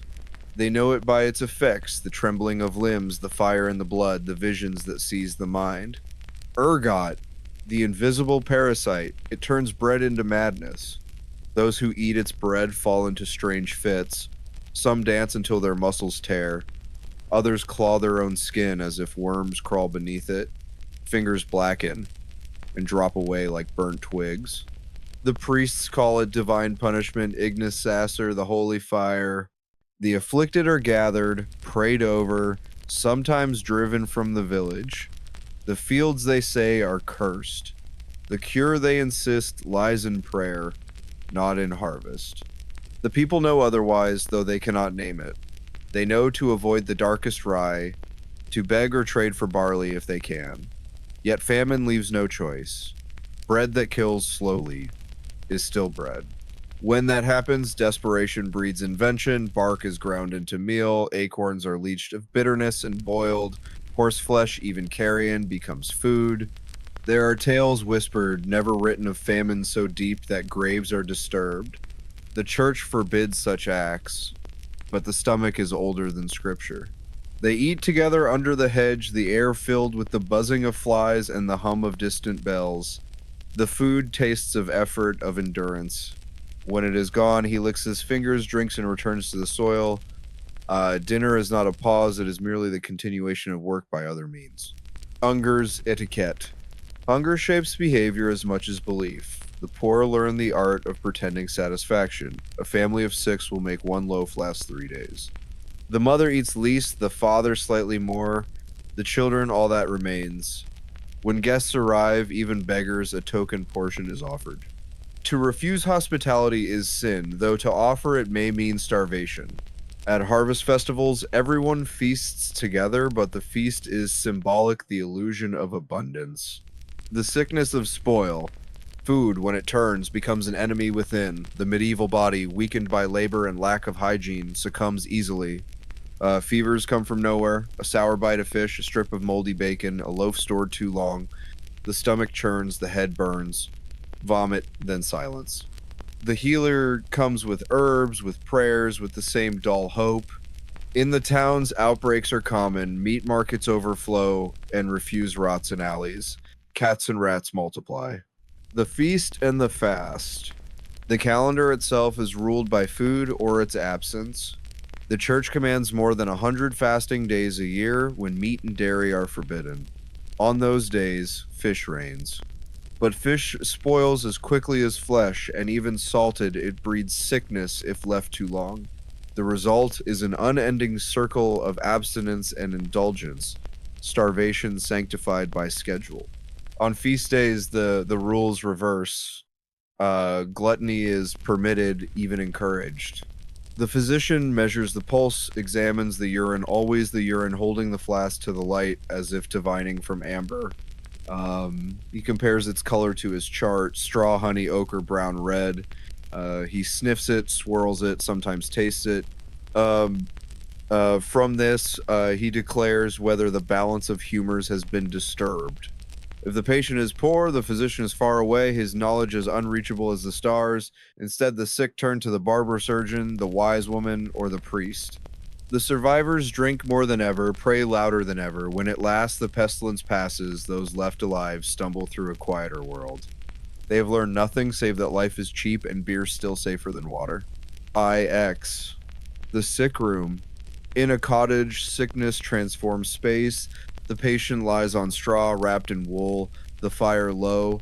The air grows thick, sour with sweat and damp linen. A bowl of herbs steams nearby, its scent meant to drive out evil vapors. A rosary hangs from the bedpost. The family watches in silence, crossing themselves when the breathing slows. There is little to be done. The healer comes with her bundle of herbs, the priest with his oil. One murmurs incantations, the other prayers. X. The language of pain. Pain is not described, but endured. There are few words for it, only groaning, muttering, the slow grinding of teeth. The sufferer does not ask why, but how long. The answer is often, until death. They have no concept of nerves, of bacteria, of anesthesia. But they have faith, and faith dulls in its own way. Each wound is a message from God, each fever a trial. To survive is to be chosen, to die, to be tested. There is a grim dignity in this acceptance. XI, the healer's night. Imagine the healer at night, after her rounds. Her hands smell of blood and rosemary. Her basket is half empty, her back bent. She sits by her fire, listening to the wind through the thatch. From the next house, she hears coughing, then silence. She closes her eyes, says nothing. Tomorrow, she will brew another infusion, grind another root, promise another mother that the fever will break. Her knowledge is small, her courage immense. She works between despair and miracle, knowing that both are rare. No one will remember her name, but for a few, her touch will mean the difference between burial and another morning. 1-2. The dream of cleanliness. There are whispers even now of a different way of physicians in distant lands who wash their hands, who boil their instruments, who cut with precision instead of faith. But such ideas are seeds scattered on stone. The age is not ready. Cleanliness is vanity, warmth is safety, dirt is life. The body is expected to fail, the art lies in delaying its betrayal.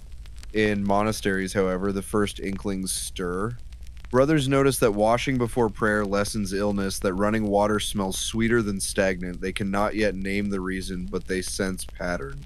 From these quiet habits, centuries later, will come revolution. But for now, ignorance reigns gentle, pervasive, deadly. Survival itself is the greatest superstition, renewed with every swallow of ale, every bite of bread. And through it all, the people endure not because they understand their world, but because they have learned to live inside its sickness, to find warmth in its filth, to call it home. Section 3. A life of labor and fear. The day begins before the Sunday, not with light, but with the sound of the cock, the ache in the bones, the cold that bites through the blanket of straw and coarse wool. The soil is hard, clods of dirt crusted like iron.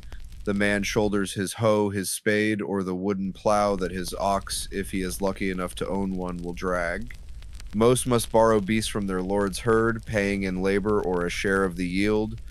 The tools are crude, heavy, splintered from long use. They wound as much as they work. Iron is scarce and precious. Wood does the job, though poorly. He knows that the earth he tills does not belong to him. They bow their backs, stoop, drag, and dig. Children follow behind, scattering seeds with small, clumsy hands. The youngest 5, 6, 7 are already at work. Childhood is not an age, but a burden size. If a child can walk, he can carry, fetch, scare crows. By 10, he is part of the labor force. By 12, a full hand in the field. The woman works beside the man, often harder, her hands raw from soil and water. In lean years, the peasants stretch their pottage thin, grind bark or acorns into their bread, chew roots that taste of dirt and despair. Hunger gnaws like a second soul. To steal a rabbit from the Lord's woods, to poach a deer, is to gamble with death. The punishment for poaching is hanging, or worse, blinding, mutilation, the loss of a hand. Yet still they creep into the forest at night, barefoot and silent, driven by the hollow ache in their bellies. The forest is the Lord's, but hunger is the peasant's god. Day after day the same toil. The sun climbs, burns, falls. The hands blister and harden, the spine curves, the knees grind. Sweat mixes with soil until it becomes a kind of armor. The sound of labor is the sound of life. The thud of hoes, the creak of carts, the low murmur of beasts. Words are few, breath is too precious. The only song is the rhythm of the work itself, and the occasional curse when the plow breaks or the ox balks. Time is not measured in hours, but in tasks, rows completed, loads carried, fires tended. The Lord's steward rides through the fields sometimes, counting, watching. His eyes are sharp, his words sharpest. He collects rents in grain or coin, measures yields, notes those who fall behind. A man who cannot pay may lose his plot, his home, his life. Debts are inherited as faithfully as land. The steward's whip is not often used, but its memory keeps men moving. The fire must be fed, but wood is scarce. The cold seeps through walls, through rags, through skin. Frost whitens the thatch, the ground, the fingertips. Water freezes in the bucket, breath clouds the air. The weak die quietly, huddled near the dying embers. Those who live move less, eat less, speak less. Time stretches thin. The world becomes a silence broken only by the creak of wood and the howl of wind. In such months, faith is the only warmth. They pray not for comfort, but endurance. The stars above are the same his ancestors saw, the same he will join beneath. The woman's world is smaller still, but harder. She carries her child on her hip while she works, milks the goat while the stew simmers, spins wool by the firelight after dark. Her hands are never still. Her body belongs to labor as much as to her husband. She knows no privacy, no rest, no ownership of herself. Her beauty, if she ever had it, fades quickly under smoke and Sunday. His loyalty is to the soil beneath his feet, though it has never been his. When he dies, the priest writes his name in a book he will never see, and another takes his place. The cycle renews itself, endless and unquestioned. Sometimes, disaster comes. Floods drown the fields. Hail crushes the grain. Fire sweeps through thatched roofs. Famine follows like a shadow. The peasants eat grass, bark, the flesh of horses long dead. The church calls it a test, the Lord calls it misfortune. Childhood is a luxury of those who do not labor. The woman knows this and watches her children with the anxious pride of someone who measures love in endurance. She prays each night that they live, and in the same breath prays they learn to work well enough to deserve living. Her own mother died in childbirth, her sister of fever. She expects no other fate. The priest speaks of paradise, but it is distant, abstract. Her paradise would be a full belly and a dry bed. The sick lie near the fire, and if they recover, it is a miracle. If not, the priest comes with holy water, and the shovel follows. Graves fill quietly at the edge of the field, marked with stones, forgotten by spring. Still life goes on, because it must. The land demands hands, not hearts. The man who buries his child still rises the next morning to plow. The woman who buries her husband still grinds grain, still tends the goats, still feeds the fire. This is the way of things, the rhythm that binds all. Toil and fear, endurance and death, a circle without beginning or end, drawn in sweat and earth and silence. The air of the village carries the weight of invisible chains, for though no soldier stands at every door, every soul knows itself bound by powers far greater than the plow or the seasons. The church looms first among these, not merely as a building of stone, but as the architecture of thought itself, enclosing every birth and burial, every oath and whisper. Its bell orders the hours, its calendar orders the year, and its words spoken in the incomprehensible majesty of Latin shape the very boundaries of what is thinkable. No man or woman imagines the world without God's permission. No act, from sowing to dying, exists outside his gaze. To disobey the priest is to disobey the Almighty, and the priest himself is the only translator of that will. When disputes arise, they are settled by ordeal, for in the absence of fairness, there is only faith. The accused plunges his hand into boiling water or carries a red-hot iron, and if the wound heals clean within days, he is declared innocent by divine judgment. If it festers, he is guilty, and the sentence is death or mutilation. The people watch such trials with uneasy fascination, half believing in the miracle, half knowing its cruelty. They whisper prayers, cross themselves, avert their eyes. The church preaches repentance, yet the priests die too, and the people begin to whisper that even heaven has turned away. The survivors wander among empty homes, eyes hollow, spirits broken. There is no understanding, only endurance. Famine follows plague as winter follows autumn. Crops fail, stores run dry, and the weak eat bark, grass, even the dead. Mothers smother infants to spare them. Hunger's slow cruelty. The body becomes both weapon and enemy. It needs too much, gives too little. When he raises the host, all kneel, and for a heartbeat they glimpse a fragment of peace, not joy, not hope, but something like resignation sanctified. Outside the church, the air smells of dung and smoke, but within it smells of eternity, and that is enough to keep despair at bay. The children grow beneath this shadowed sky, learning early that fear is safer than curiosity. When they ride through the village, doors close and eyes drop. The peasants bow as the riders pass, for defiance is remembered, and memory is fatal. The Lord's justice is swift and unsparing. His word is law, his displeasure, judgment. If a man fails his duties, if rent is late or tax unpaid, punishment follows without mercy. Sometimes it is a flogging, sometimes imprisonment, sometimes the lash of humiliation. Sometimes, when crimes are worse or simply inconvenient to the powerful, the sentence is death by hanging or by fire. The condemned are marched through the streets, ropes around their necks, faces pale with terror or resignation. The crowd follows, eager for spectacle. Children are lifted to see. Vendors sell bread, ale, roasted nuts. Execution day is feast day. When the rope tightens or the flames climb, there are gasps, cheers, and prayers all mixed into one. The same hands that build the chapel also swing the cudgel. The same lips that whisper prayers at dawn curse by night. Life is harsh, and cruelty is its currency. The people learn early that compassion is a luxury, one that weakens rather than saves. Still, there are moments brief, fragile, when tenderness stirs. A mother brushing dirt from a child's hair, a husband sharing his last crust of bread with his wife, an old man giving advice to a boy about the ways of weather and soil. These moments shine like sparks in the endless dark, and then they are gone, consumed by necessity. For hunger returns, sickness comes, debt demands payment. The church preaches forgiveness but collects without pity. The Lord speaks of loyalty but taxes without end. The priest tells them the meek shall inherit the earth, and they believe because they must, though all they see inherited are graves. The graveyard expands as the years pass, swallowing what the plague and famine do not. Relics of saints are paraded through the streets, their jeweled cases catching the sun, their holiness believed to heal sickness and ensure good harvests.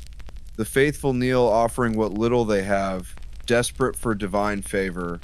If the harvest fails anyway, the priest explains that their faith was insufficient, their sins too many.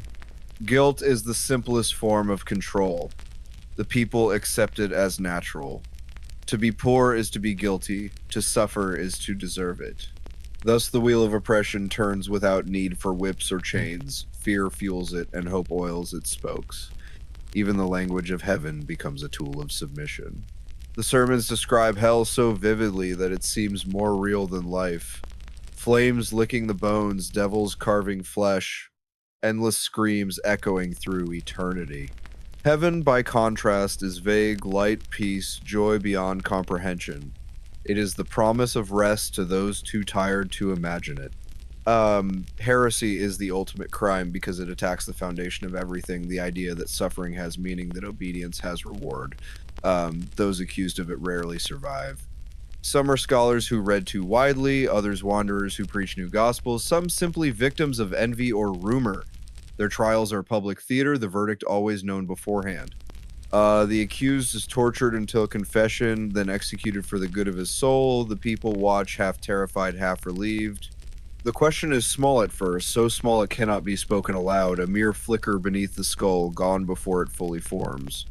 What if the priest is wrong? What if the world is not as he says? What if suffering is not holy, but simply cruel?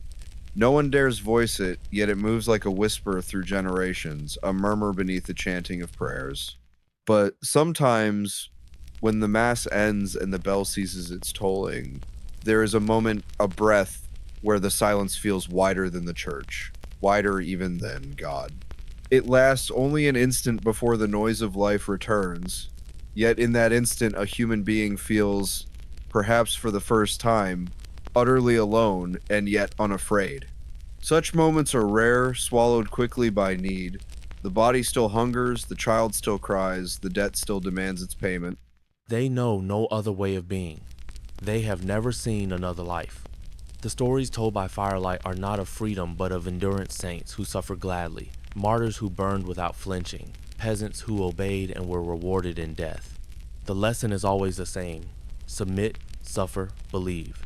Outside, the stars burn coldly, uncaring. The world feels vast and empty, yet filled with unseen eyes. For as long as a heart beats, there remains the possibility of defiance, of laughter, of love, of life. Even in this world of terror and obedience, where blood and faith have become indistinguishable, life persists. It is a frail, flickering thing, but it is enough. The church may promise eternity and the Lord may command obedience, but neither can grant nor take away the stubborn pulse that refuses to yield. In that pulse lies all that will one day change the world. For now, the bell tolls again, and the villagers kneel as always, their voices rising in practiced harmony.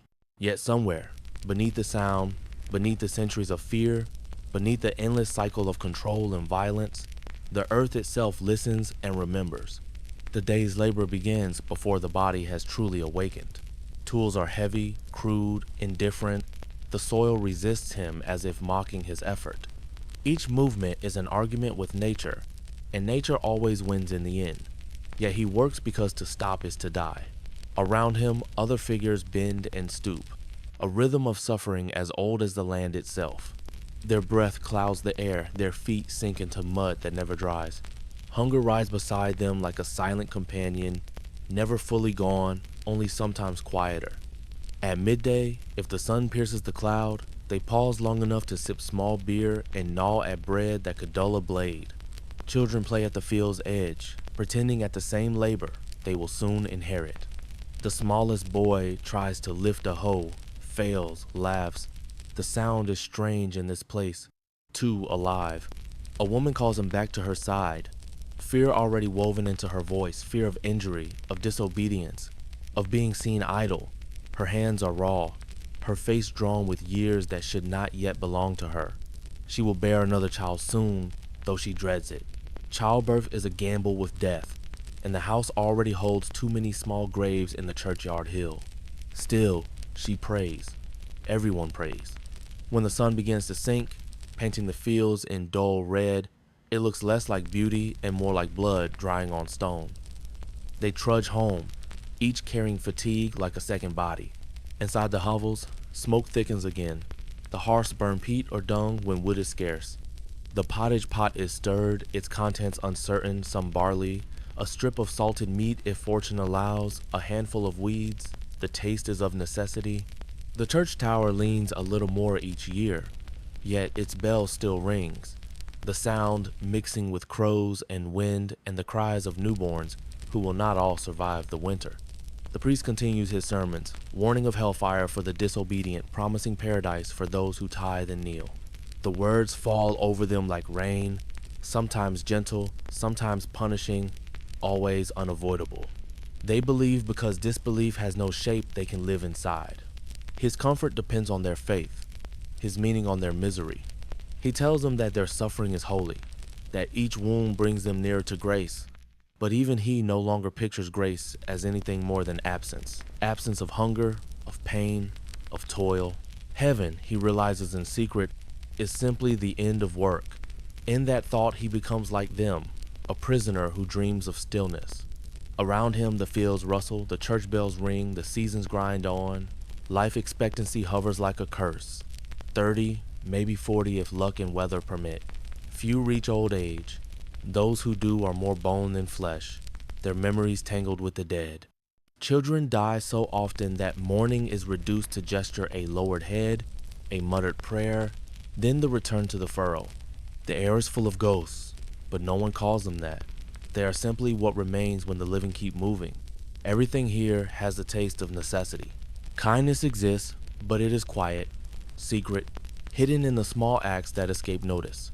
A crust shared, a fevered brow cooled, a word of comfort whispered where the priest cannot hear. These moments do not change the world, but they keep it from collapsing entirely. In them lies the proof that humanity endures even under the boot of cruelty. And yet, the romantic tales told centuries later will forget all this. The truth of the Middle Ages will vanish beneath the weight of its myth, replaced by the glitter of stained glass and the illusion of order. But the earth remembers differently. The earth remembers the sweat and the blood, the bones ground into it by centuries of labor.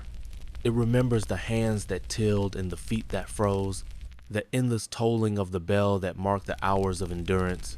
The real Middle Ages were not an age of romance, but an age of survival, raw and uneven, cruelly balanced on the backs of those who never wrote their stories. Their lives were brief, their suffering constant, their joys small and private. Yet in those small joys, the taste of beer after a day's work, the warmth of another body against the cold, the sound of rain on the roof, there was a kind of truth deeper than the fantasies that would later replace them. It was covered in rushes straw and herbs laid down to soak up spills and provide some insulation. What spills? Everything. People ate with their hands and their knives, and it was common to throw bones, gristle, and scraps of food directly onto the floor for the dogs that roamed the hall. These rushes were not changed daily or weekly or even monthly. They were often left for months or even a year at a time, with new layers simply added on top. And this was 200 years after the High Middle Ages. This brings us to personal hygiene. You would be unwashed. Bathing was a rare, suspicious, and often communal event. Many medieval physicians believed that opening the pores with hot water was dangerous, as it allowed bad air, miasma, or pestilence to enter the body. People might wash their hands and face, but a full-body bath was a luxury reserved for the very wealthy, and even then, it was infrequent.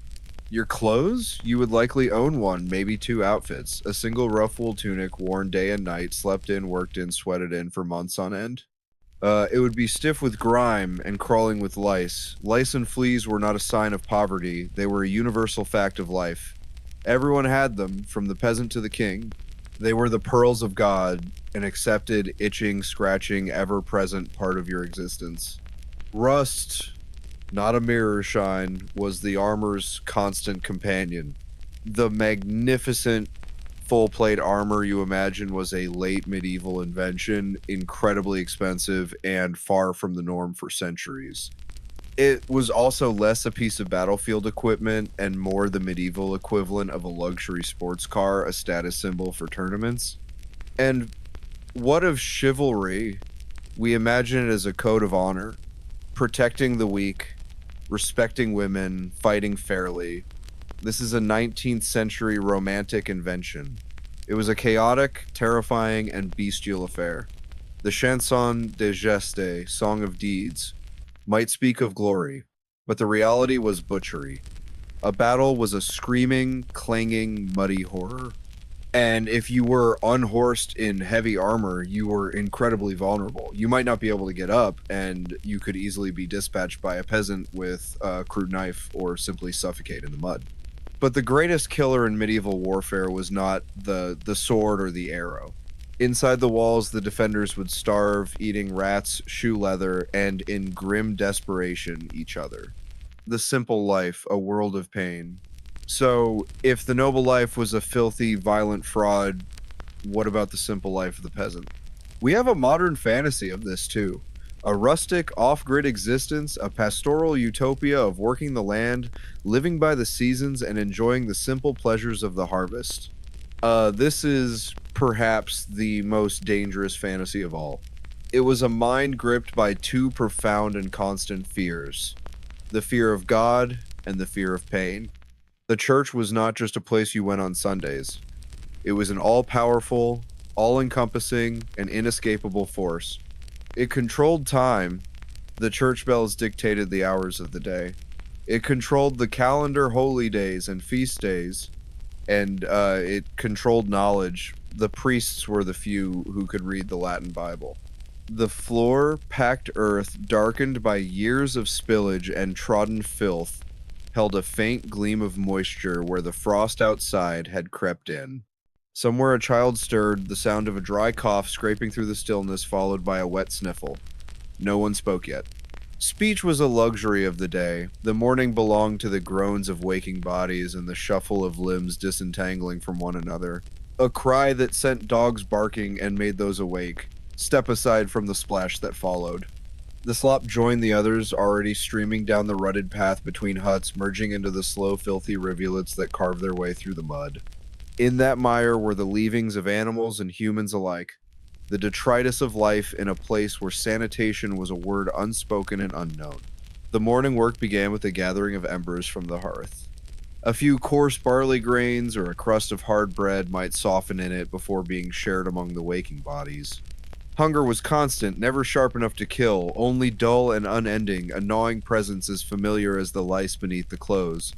There was no privacy in this world. The act of relieving oneself was as open and practical as breathing. Within the hut, a small bucket stood near the corner, half filled and crusted with filth at the rim. The pottage simmered faintly, its surface broken by the occasional bubble. Within it floated bits of cabbage, a few grains of barley, perhaps a sliver of salted meat, if fortune had been kind.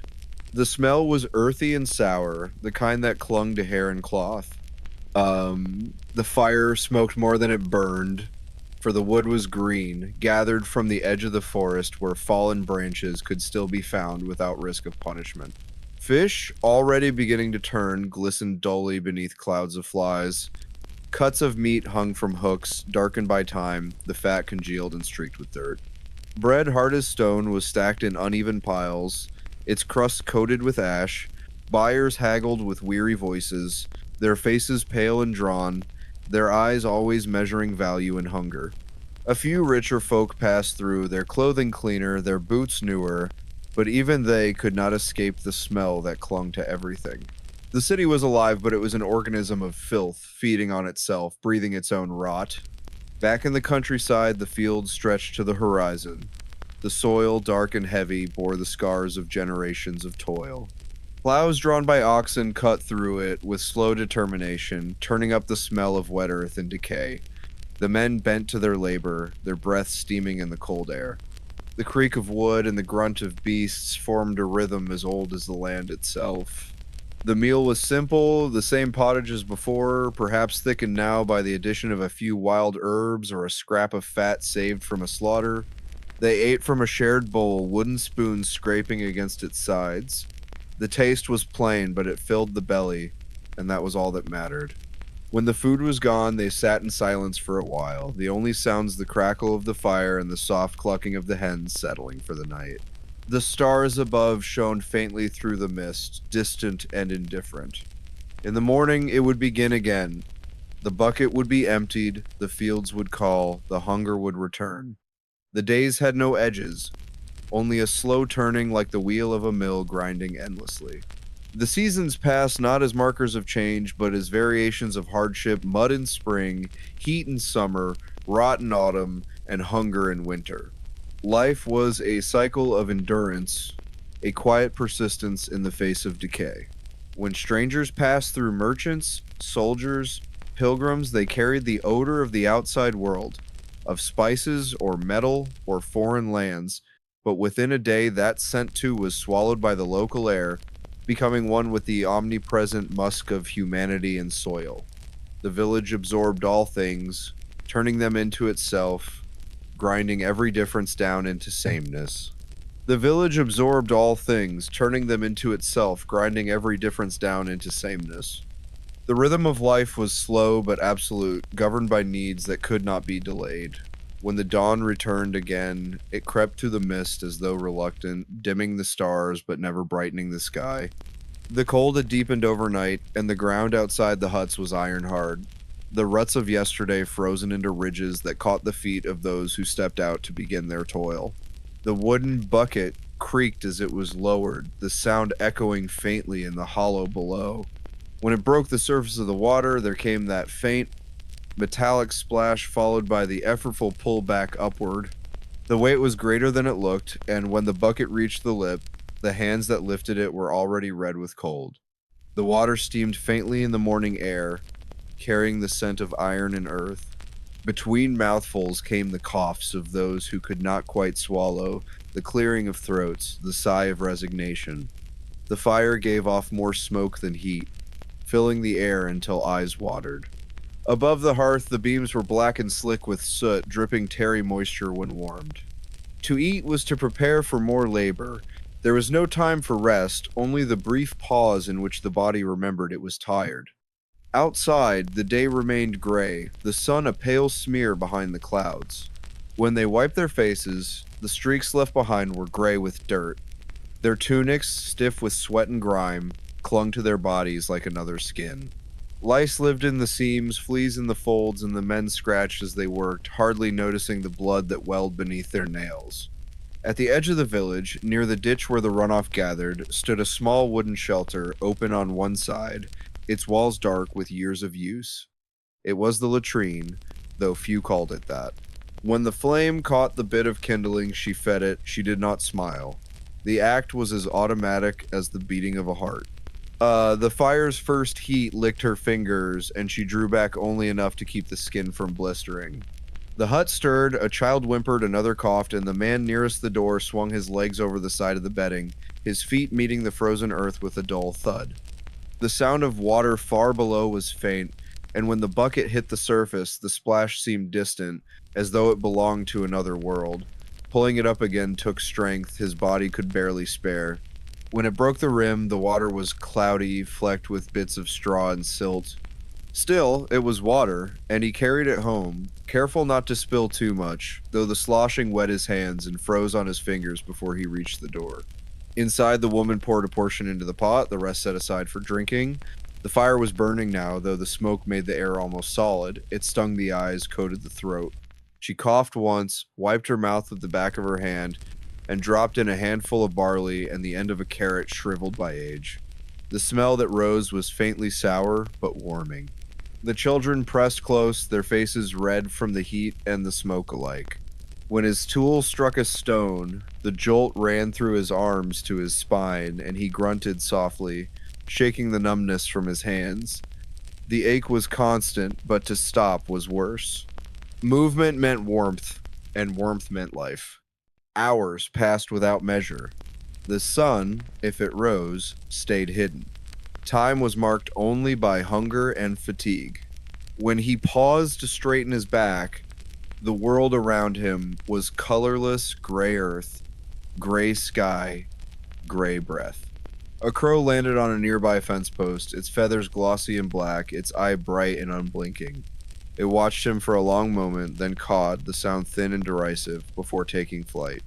By midday, the wind had shifted, carrying the smell of smoke and cooking again from the village.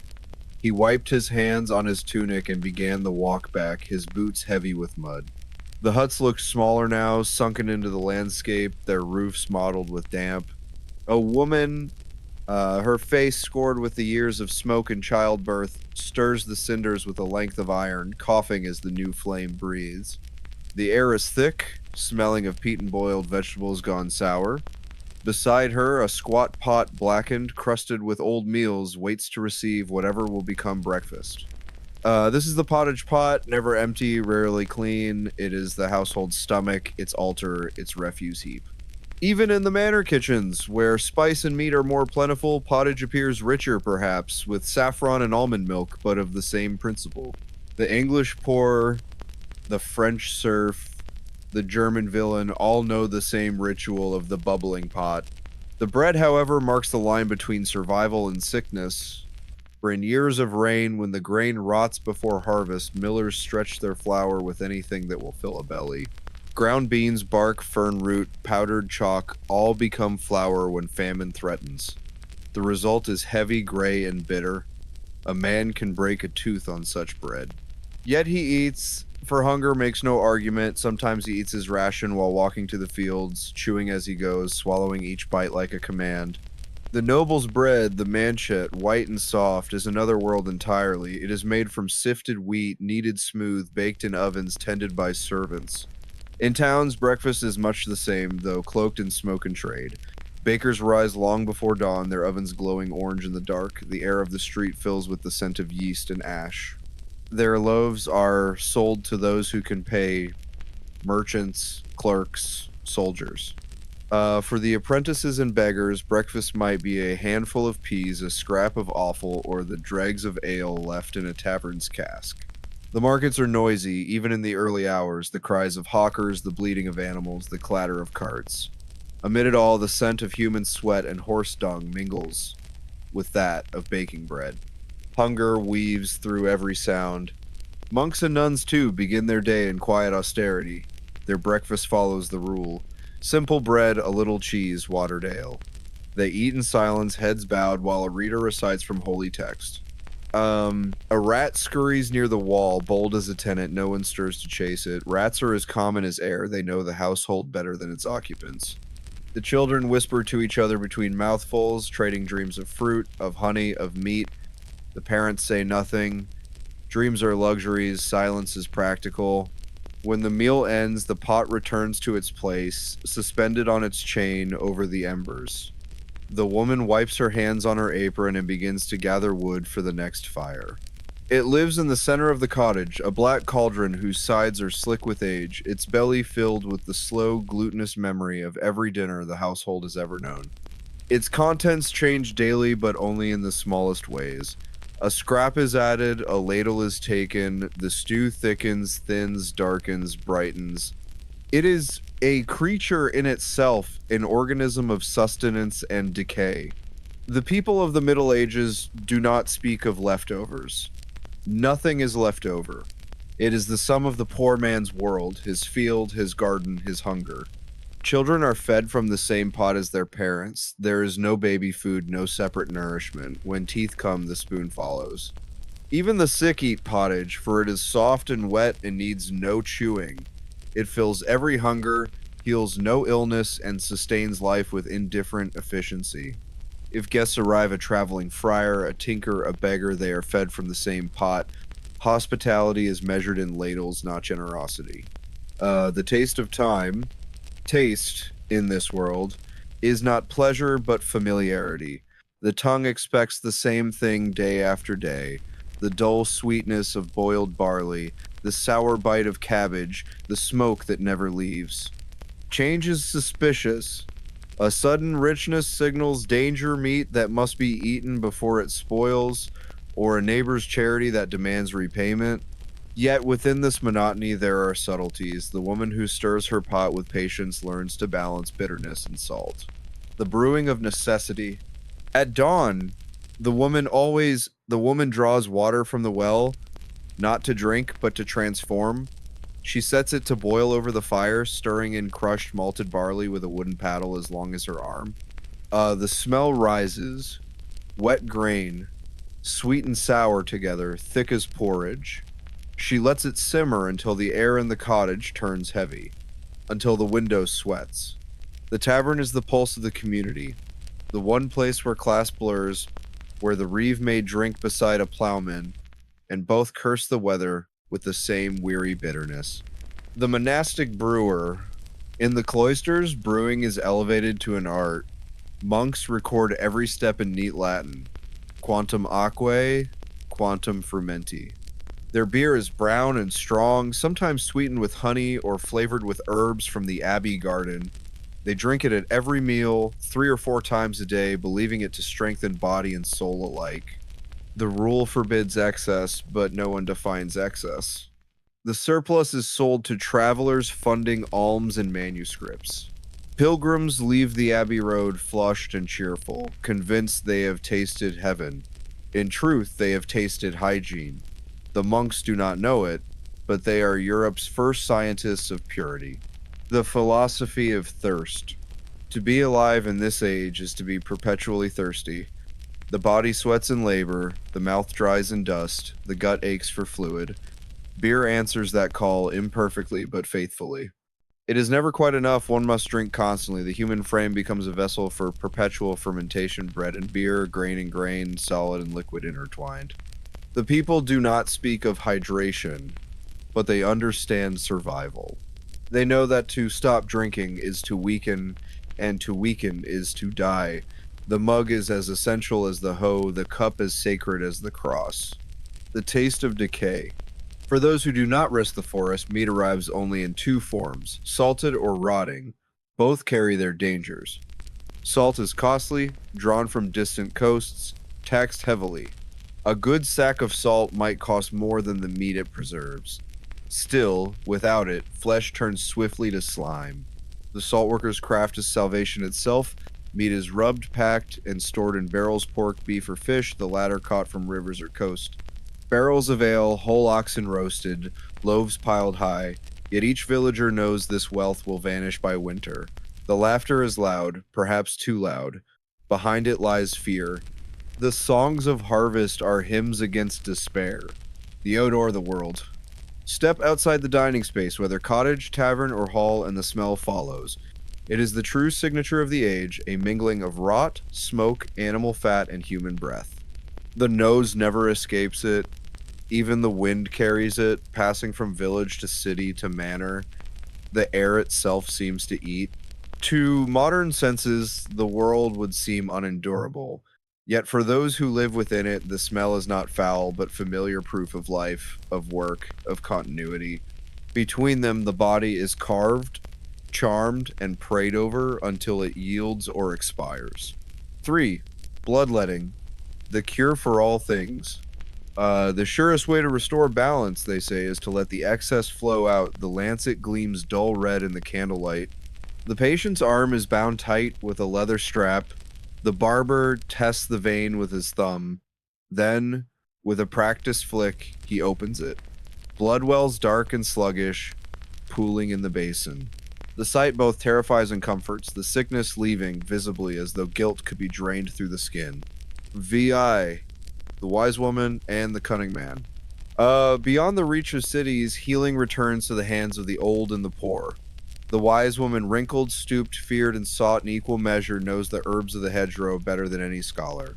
She knows that yarrow staunches blood, that comfrey knits bone, that willow bark soothes the head. She whispers to her plants as she gathers them, for each has its temperament, its humor. Her cures are half botany, half faith. 8. Water, the eternal enemy. Always the same enemy, always unseen. The well, the river, the cup, the people cannot cleanse what they cannot name. They know only that clear water brings flux, that those who drink it with pride die swiftly. In towns, the water runs through gutters clogged with filth, past tanneries and slaughterhouses. Dogs lap it, children play in it, mothers wash in it. Physicians speak of miasma, bad air rising from stagnant pools. The body is frail, but the soul is stubborn. Yet in the silence between prayers, one can almost hear another truth whispering that suffering is not sacred, merely unending. The peasant's eyes open to darkness and frost, to the smell of smoke and sweat that never leaves the air. The world is still gray, the earth still frozen, but work waits. Work is the only certainty. In the narrow space of the hut, the family stirs, children coughing, a woman shivering as she pulls on her rough spun shift, a man already reaching for his boots, hardened by yesterday's mud. There is no time for talk, no room for dream. There is only the field. Outside, the morning bites deep. The seasons dictate the rhythm. Spring for sowing, summer for weeding and haying, autumn for harvest, winter for mending and enduring. Each brings its own pain, its own peril. In spring, the ground is stubborn from frost, the body weak from months of thin gruel. The peasants sow barley, rye, oats, peas seeds saved from last year's crop, always fewer than needed. The fields are open to the sky, without shelter, without mercy. Rain drowns the furrows, drought cracks them. Summer brings the opposite torment. The heat turns the hut into an oven. Flies swarm over food, over skin, over wounds that never fully heal. Sweat runs like rain, sores bloom. The air shimmers with the stink of dung and decay. The work does not stop. The hay must be cut, the grain bound, the animals watered. Men drop from exhaustion. Women faint in the fields, then rise again to continue. The earth gives, but it demands its price in flesh. Fear is constant. The peasants call it what it is, hunger. They bury their dead and continue. What else is there to do? The land shapes them, and they in turn shape the land. Every furrow, every stone wall, every footprint is theirs. Theirs, though not by right, only by effort. The village stands as a fragile constellation of huts, smoke, and mud, surrounded by the endless fields that both sustain and devour them. Life is short, brutal, sacred in its endurance. To live is to labor is to live. Spring demands sowing, summer demands weeding, autumn demands harvest, winter demands survival. There is no pause, no year without its labor. The tools wear down faster than the bodies that use them, and when a handle breaks or an iron head cracks, there is no blacksmith near enough or coin enough to replace it. The peasant binds the pieces with twine, with prayer, with stubbornness. His hands bleed and heal and bleed again. Behind him lies authority, church, manor, sword, all the invisible machinery that crushes them into obedience. He measures the yield and notes the shortfall, reminding them that their rent is not forgiven by poor harvests. His horse snorts, the hooves splashing through mud, and when he rides away, the silence that follows is heavier than before. The man wipes his brow and returns to his furrow. He does not curse the steward. He does not bless him either. Both would waste breath. He only thinks of the coming winter and whether there will be enough. His wife at home is grinding grain between two stones, the motion slow, endless, as though the stones grind her as well. Her child sits at her feet, playing with straw, too young yet to carry water, but old enough to fetch kindling. She pauses only to nurse the infant swaddled at her side, then returns to her task. Around her, the hut breathes heat and smoke. The single doorway frames a square of blinding light. For the peasant, the world is bounded by what he can walk in a day, and even that small circle is owned by someone else. Yet within that narrow circle, life persists with a strange, stubborn beauty. In spring, the hedgerows bloom white with hawthorn, and for a moment the air smells sweet.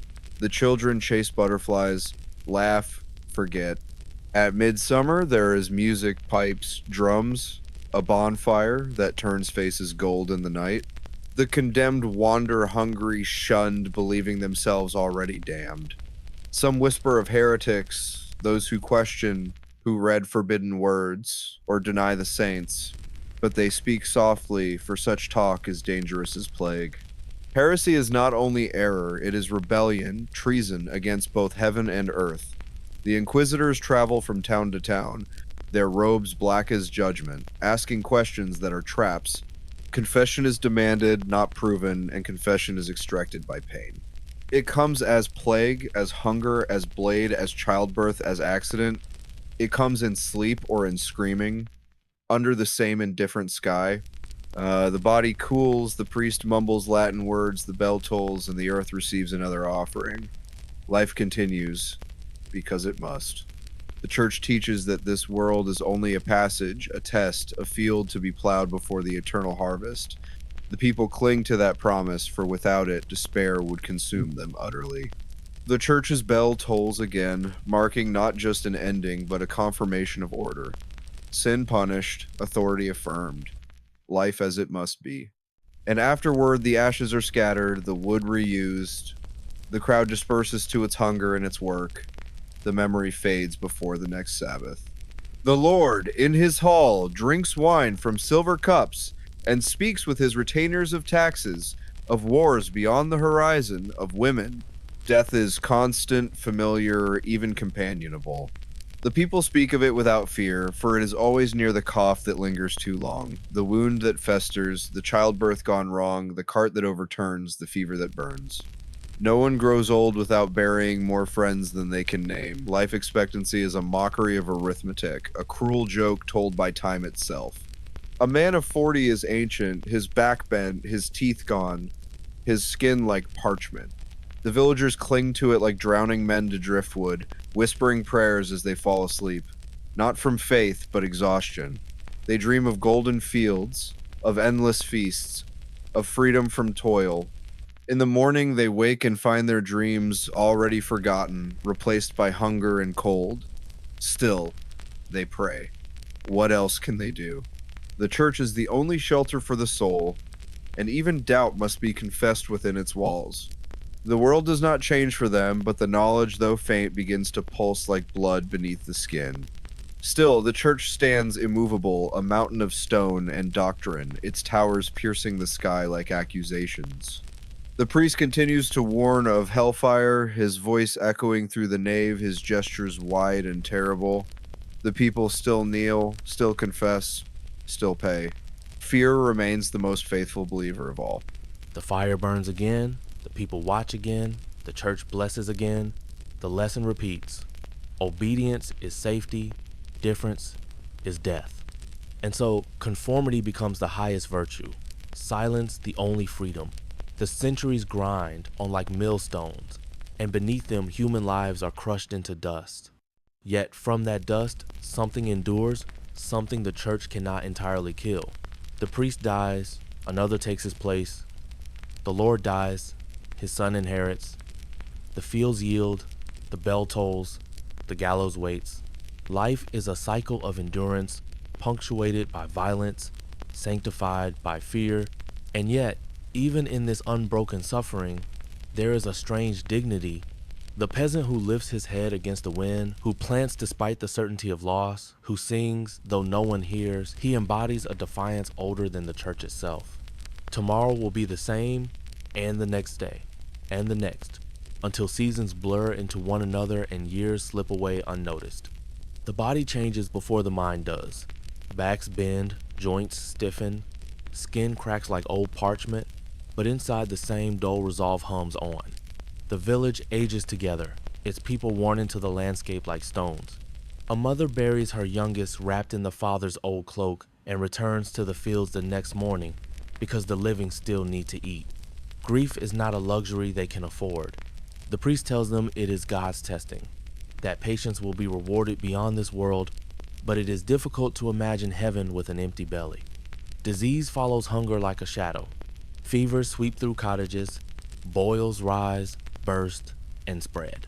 The crowd watches in silence, not from approval, but from fear that mercy might look like guilt. Children are made to watch so they will remember what obedience costs. Violence is not merely punishment, it is instruction. It teaches the rhythm of submission, the language of survival. Afterward, life resumes as though nothing has happened. The blood seeps into mud, the flies return, the bell tolls for vespers. Morning again, and the wheel turns. The same sun rises over the same roofs, but fewer faces greet it. The village shrinks by inches, swallowed by time, yet life persists, stubborn and small. A child who once watched his father's back in the fields now carries the same hoe, his hands blistered in the same places, his mind repeating the same prayers. What has changed? Nothing that can be seen. The church still commands, the Lord still collects, the soil still hungers. That is the grim reality the world as it was, not as it is remembered. The unending day of filth, hunger, pain, lice, and fear, repeating itself until only endurance remained, the purest and most human act of all.